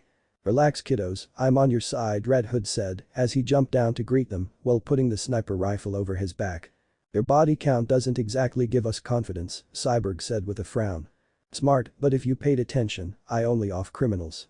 And the really bad ones at that, Red Hood said with a shrug. Relax guys, he's part of the Bat family. Well kinda, as it's complicated, Naruto said. So, you're a friend of Naruto's? Starfire asked curiously. And I thought it was Nightwing who had an alien with him, Red Hood said as he looked at Starfire. Let's take this back to the tower, Naruto said as he put the chip the robot took back on the pedestal. Red Hood nodded at this. Lead the way, little bro, he said with a teasing tone as he gestured towards the door. You're only 4 years older than me. Naruto yelled out. Like I said. Little bro, Red Hood said with a chuckle as Naruto led them all out. Titan's tower. So, what brings you here? Naruto asked Red Hood as they entered the common room. Oh, I just wanted to check on you, meet your new team. Nice base by the way, way better than the breeding cave, Red Hood said as he looked around. Didn't catch and keep you updated? Naruto asked with a raised eyebrow. She told me you lost to some witch with bad luck powers, Red Hood said with a slight shrug. Naruto groaned at this, making Cyborg and Beast Boy laugh and Terra to scowl lightly. You have to have a reason to be here besides checking up on Naruto, Raven said with a slight glare at Red Hood while folding her arms. Red Hood looked at Raven and tilted his head. So, you know his name, huh? This one your girlfriend, or do you share that information with your whole team? He asked Naruto as the others could hear the grin in his tone. Raven's eyes widened at this and all the windows shattered thanks to her powers. Jason, stop. Raven is right, you could have just called. So what are you here for? Naruto said with a firm tone. Red Hood sighed at this. Okay. Look, I followed a mark to the city and since I know you wouldn't want some trash from Gotham to infest your territory, I decided to ask you and your team to help, he said. Whoa, a Gotham villain is in the city? Beast Boy asked, surprised at this. Not good, Terra said as she knew a Gotham villain was a bad thing to have in the city. Which one? Naruto asked. Cobblepot, Red Hood said as he sat down at a table. Oh good, one of the least crazy ones, Naruto said with a sigh of relief. Why is that, friend Naruto? Starfire asked. Penguin is only an arms and information dealer. So, he's more predictable than the other villains in Gotham, Naruto said. I'm gonna guess he's looking to expand into Jump City to try and avoid Batman. Cyborg asked as he leaned against the wall while folding his arms. Red Hood scoffed at this. Yay. He figures dealing with a green hero team would be much easier than Batman, he said. I don't understand. The only green one is Beast Boy, Starfire said with a confused look. He means that we are new heroes, Terra said to Starfire. Man, the one with Nightwing is smarter. Though, she's making him and Batgirl nuts, Red Hood said with a chuckle. Okay, that's twice you mentioned that. Nightwing has an alien with him now. Naruto asked. Oh yay. She's called Blackfire, and I'm gonna assume she's from this one's home PL, Red Hood was saying before he got interrupted. My sister. Starfire yelled in surprise as she got right up close in his face. Where is she? Is she okay? Starfire asked him. She's fine, kid. She's in Bloodhaven, being a hero with Nightwing and Batgirl, Red Hood said, waving his hand dismissively. Naruto quirked an eyebrow at this and looked at Cyborg, who nodded and opened his arm communicator, and after pressing a few buttons, several images appeared on the giant monitor. They saw what looked like news pictures of Nightwing, Batgirl and Blackfire fighting some criminals and helping citizens of Bloodhaven. Starfire smiled at this, seeing that Blackfire actually looked happy. Well, looks like your sister is just fine, Naruto said with a smile at Starfire, knowing she was worried about her sister, despite knowing she can take care of herself. As fun as it is to put your alien teammate at ease, I think we should try and find Cobblepot and find out what he's actually doing in your city, Red Hood said.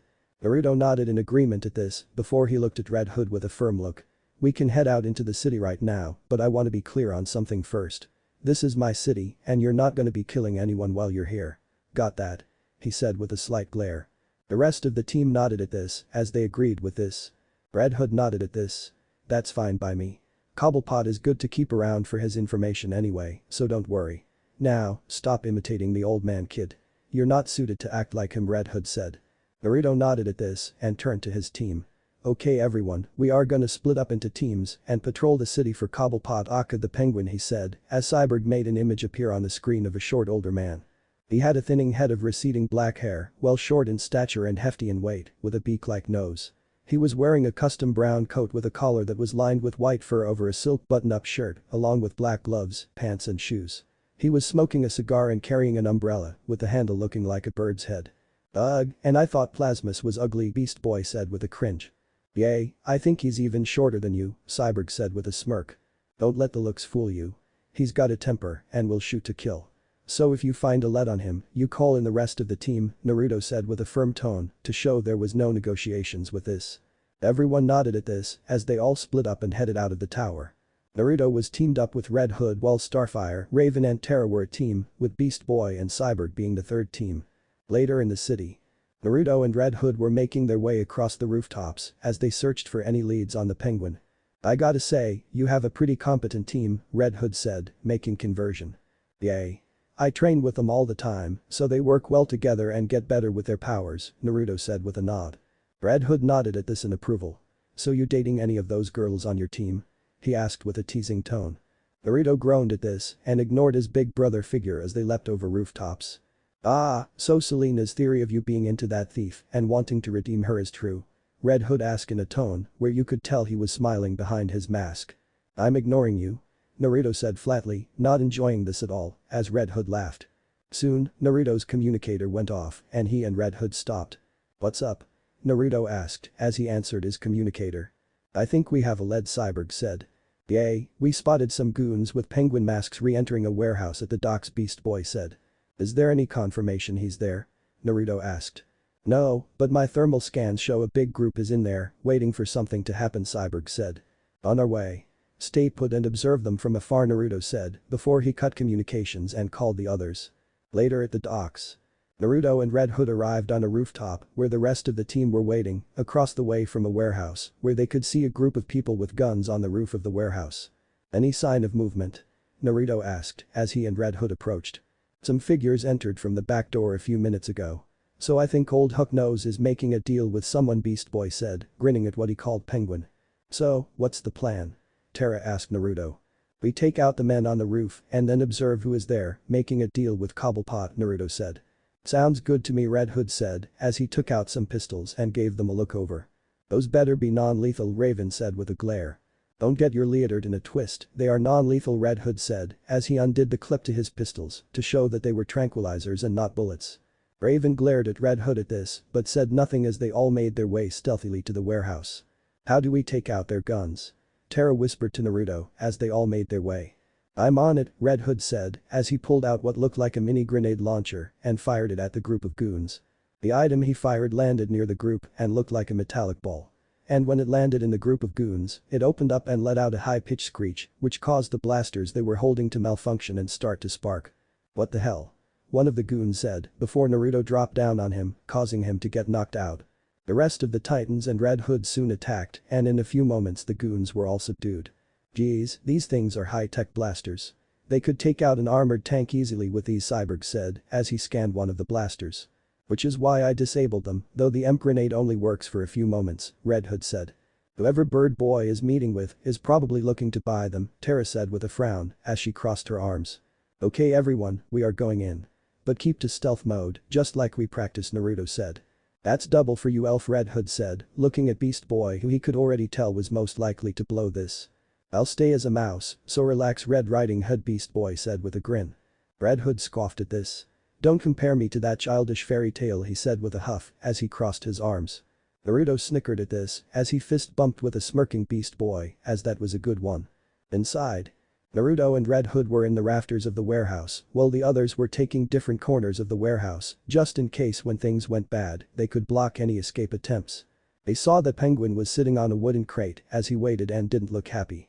That district, his lady growled out as he tapped his fingers on the box impatiently. Shit, Naruto thought as he was afraid of this. That maniac is in your city. Red Hood signed to Naruto with his hand. Naruto sighed at this and gave Red Hood a thumbs up, showing that yes, district was part of his rogue gallery. Well, at least it's not the clown, thanks to you, Red Hood signed. Naruto's eyes widened at this as for a moment he heard the cackle of someone he wished he could forget about. Naruto shook his head slightly and glared at Red Hood. Before even Hood could respond, the warehouse doors opened up and a group of District's robots entered, along with Ravager. Penguin scoffed at this. So, District is sending a young bird to make his arms deals now? He asked as he hopped off the crate.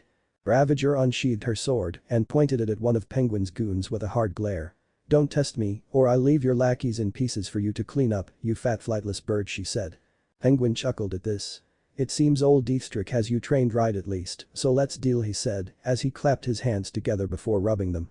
Naruto scowled at this and looked at his teammates from nearby before he nodded, giving them the signal. Cyborg nodded back and activated his tech to hack the power and take out the lights. What is this, some kind of backstabbing? Penguin yelled out as he looked around. It's not me, fat boy, so stay alert, Ravager growled as she readied herself. Naruto and Red Hood soon dropped down and quickly took out Penguin's men, with Naruto binding them to the walls with his suit's red binding goo and Red Hood's tranquilizers.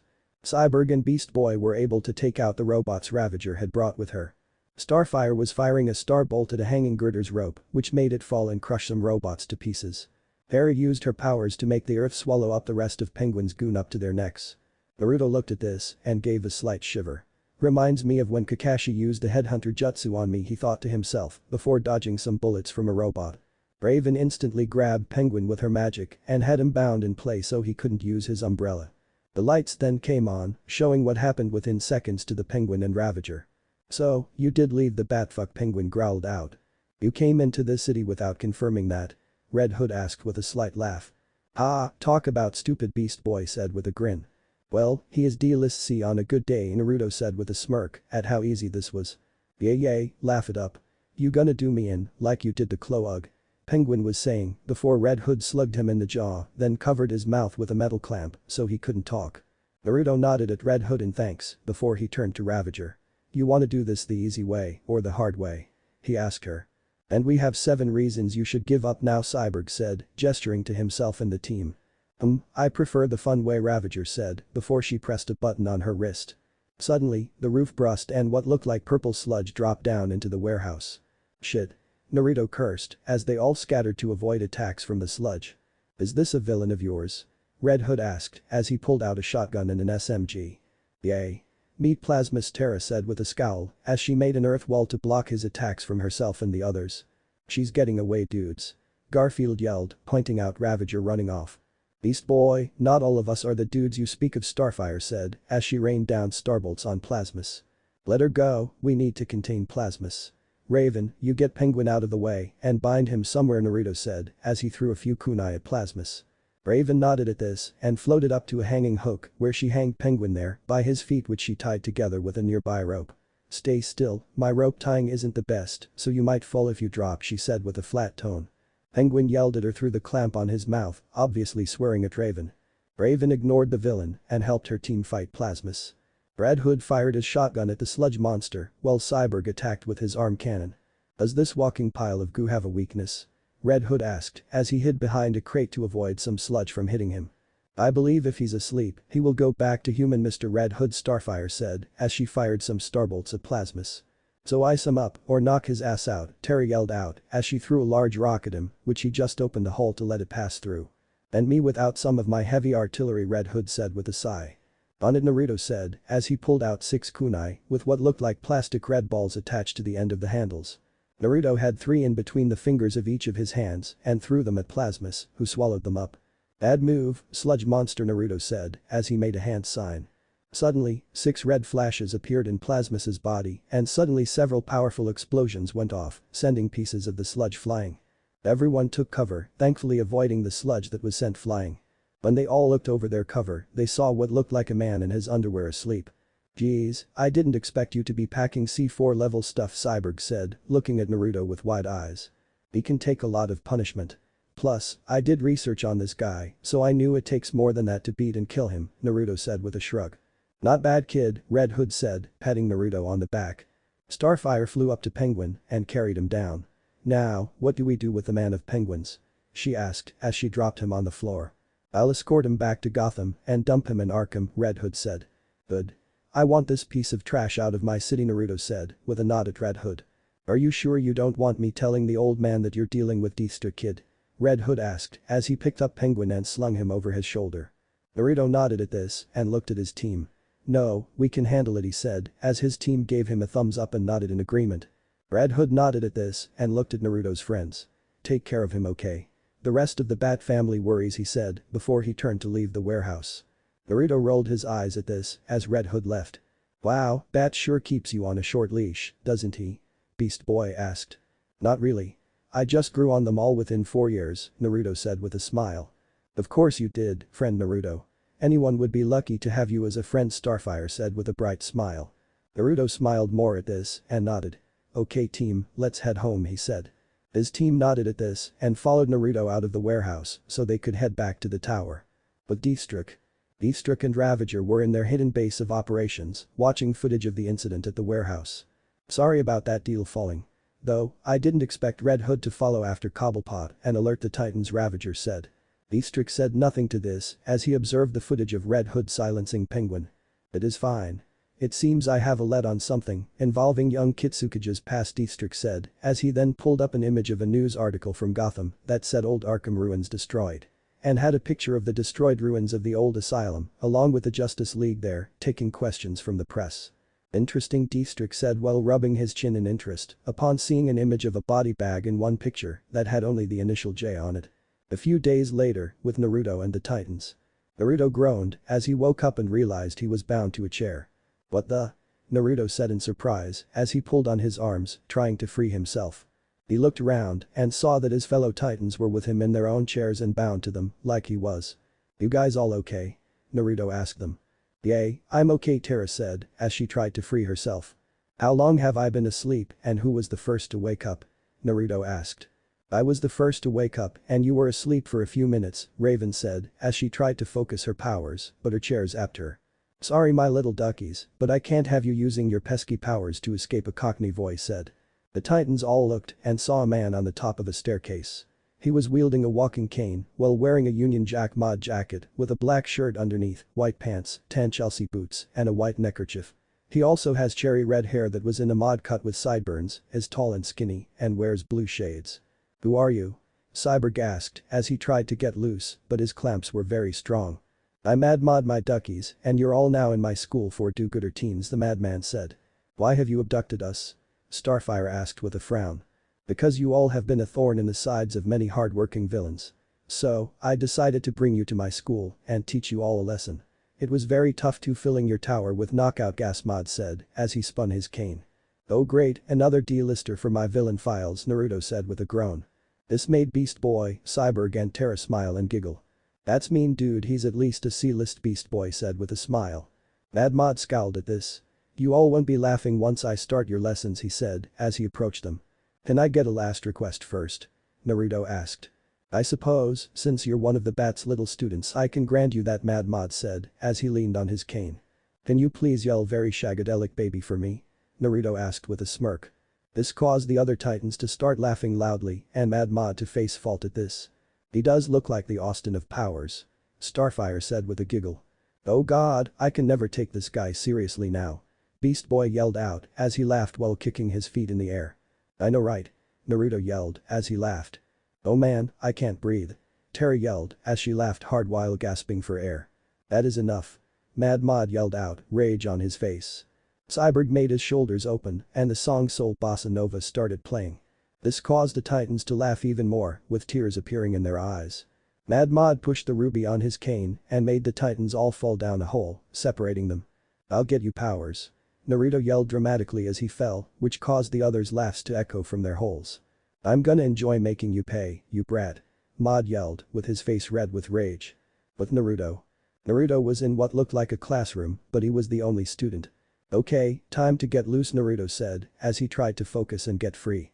He then felt a rush of chakra, which caused him to break loose from his chair. You're welcome. Now, go get him, Dr. Evil Kurama said with a smirk on his face. Naruto snorted at this as he headed for the door. If I'm Drive Evil, does that make you my mini-me? He asked. Well, it's better than being Mr. Bigglesworth, Kurama said with a shrug as Naruto opened the door. He then saw what looked like a lake of acid form on the floor. Great, he's a fan of booby traps, Naruto said as he chakra jumped over the acid and made it to the door before he opened it and got free. So, you do have powers, Mod's voice said over intercom. Yup, so you're gonna need more than traps and mini-robots, Naruto said as he threw a kunai at a robot that looked like a bust of Mad Mod, which struck it and destroyed it. You may be free, but your little alien friend won't get free in time to save herself, Mad Mod's voice said with a cackle. Naruto then heard Starfire's screams coming from behind a door up ahead. Naruto instantly ran over and opened the door. He saw that he was now in what looked like a chemical lab and saw that Starfire was in her chair while a falling ceiling was making its way to her, squishing the empty chairs in front of her as it got closer. Starfire? Naruto yelled out as he ran to her. As he ran over, some robot busts that came to life and prepared to attack him. Naruto growled at this and slashed at them with his kunai, instantly destroying them. He then ran to Starfire and freed her arms with a slash of his kunai. Are you okay, Starfire? Naruto asked her as Starfire blasted the manacles in her legs and got free. I am unharmed, Starfire said with a smile as she hugged Naruto. Naruto smiled at this and hugged Starfire back. Look, Star, we need to find the others quickly. They may be in traps like this, he said as Starfire pulled away from him. Indeed, we must save our friends from Austin's traps. Starfire said as they made their way to the door. Naruto snorted at this and smiled as he followed his alien friend. They made it to what looked like a main room and saw that Cyborg, Raven, Terra and Beast Boy were already there. Oh, thank goodness, you are all unharmed, Starfire said happily as she floated over to greet her friends. Yay, not for lack of trying though, Terra said with a scowl as she rubbed her shoulder. What did that moron do to you all? Naruto asked curiously. He put me into the computer lab. His computer almost gave me a virus. Cyborg said with a shudder. He put me in the study hall. Oh, the horror. Beast Boy yelled. That idiot put me in swim class, so I had no earth to fight back. I'm lucky Raven saved me. Terra yelled with a scowl as she crossed her arms. What did he do to you, Raven? Naruto asked her with a raised eyebrow. Raven opened her cloak and showed she was wearing a gym uniform that was a size too small and showed off her body. Gym, she said with a flat tone that showed she was very annoyed. Well, Naruto said as he blushed upon seeing Raven's body but quickly composed himself. Looks like Naruto doesn't mind that you did gym, Raven, Beast Boy said with a snicker. Raven rolled her eyes at this as she used her magic to switch back to her Leotard. But deep down, she was actually glad Naruto found her attractive. So, what's the plan? Cyborg asked Naruto. We find this moron and end his lesson plan, Naruto said, punching his fist into his palm. Yay, that moron won't get one over on me again with his hypno screens. Beast Boy said as he walked away, but his path was blocked by a hypno screen, which caused him to be hypnotized and start to groan and drool. Well, that didn't last long, Raven said flatly upon seeing this. Cyborg, you help Beast Boy. The rest of you, stick together. This moron obviously doesn't want us working together, Naruto said. Cyborg approached Beast Boy and burped in his ear loudly. Beast Boy then snapped out of it and laughed. "Good one," he said before he blinked in realization. "Oh man, he got me again," he yelled with a frown. Mad Mod then appeared behind them, surprising them. Naruto jumped back and pulled a kunai while the others prepared themselves to fight. "How the heck did he sneak up on me?" he thought as he observed the villain. Mad Mod then twirled his cane as he summoned some robots to attack. "Titans go!" Naruto yelled out, pointing at Mad Mod. Terra stomped her foot and made several boulders rise from the ground and blocked the path of some robots. Cyborg charged at some robots and slugged a robot in the head, destroying it while he fired at the robots with his sonic cannon arm. Beast Boy turned into a T-Rex and roared as he charged at the robots and swung his tail at them, sending them flying into a wall where they broke apart. Starfire flew around, throwing star bolts at the robots, shooting them down. Raven used her magic to raise the floor in front of the robots and trap them before crushing them. Naruto charged at Mod, easily avoiding some robots before he took a swing at Mod, who expertly dodged. "Okay, I call bullshit on this guy. Disney has the build of someone who's trained more like that," Naruto said as he observed Mad Mod stand on his own cane with a smirk. Starfire, who was above them, blasted a big robot making a flash of light. Naruto saw that Mad Mod didn't make a shadow while his form became slightly see-through. "A hologram," Naruto said with a smirk at finally figuring it out. He then ran at Mad Mod and ran right through him. Mad Mod saw that Naruto was making his way towards a wall, which Beast Boy had torn open thanks to slamming one of his bust robots that had a chainsaw into it, and scowled. "Not so fast," he yelled as he made more robots appear to block Naruto's path. Naruto made a cross sign and in a burst of smoke made a small army of shadow clones that attacked the robots. In all the chaos, the real Naruto made his way through the open wall. In a hidden room, an old man was pulling on some levers as he watched the Titans fight his robots on his monitors. This was the real Mad Mod. "Keep trying, you brats. I have plenty of Rob. Wait, where is Kitsukage?" Mad Mod asked, seeing that all of the shadow clones were gone and there was no sign of the real Kitsukage. He then felt someone grab him by the back of his neck and slam his face into his control panel. Mad Mod groaned as he looked behind him and saw Naruto had him by the back of his neck and had his arm in a hold. "Game over, baby," Naruto said with a smirk. "Stop comparing me to that stupid movie," Mad Mod yelled in a rage. Naruto said nothing at this as he slugged Mad Mod in the face, knocking him out. Later outside. "Well, that was annoying," Raven said as they all made their way outside and saw that they were on what looked like an abandoned oil rig. "Yay, don't worry. I'll use my tech to get the T-sub to come to our location so we can get home," Cyborg said as he opened his scanner on his arm. "We can drop this idiot off at jail, then we can go get pizza," Naruto said with a smile at his team. "Wonderful. I am most hungry," Starfire said with a smile. Naruto nodded to this as he looked at the sunrise as they waited for the T-sub to arrive. What if Naruto was strongest in Teen Titans? End here, and thanks for watching my video till the end.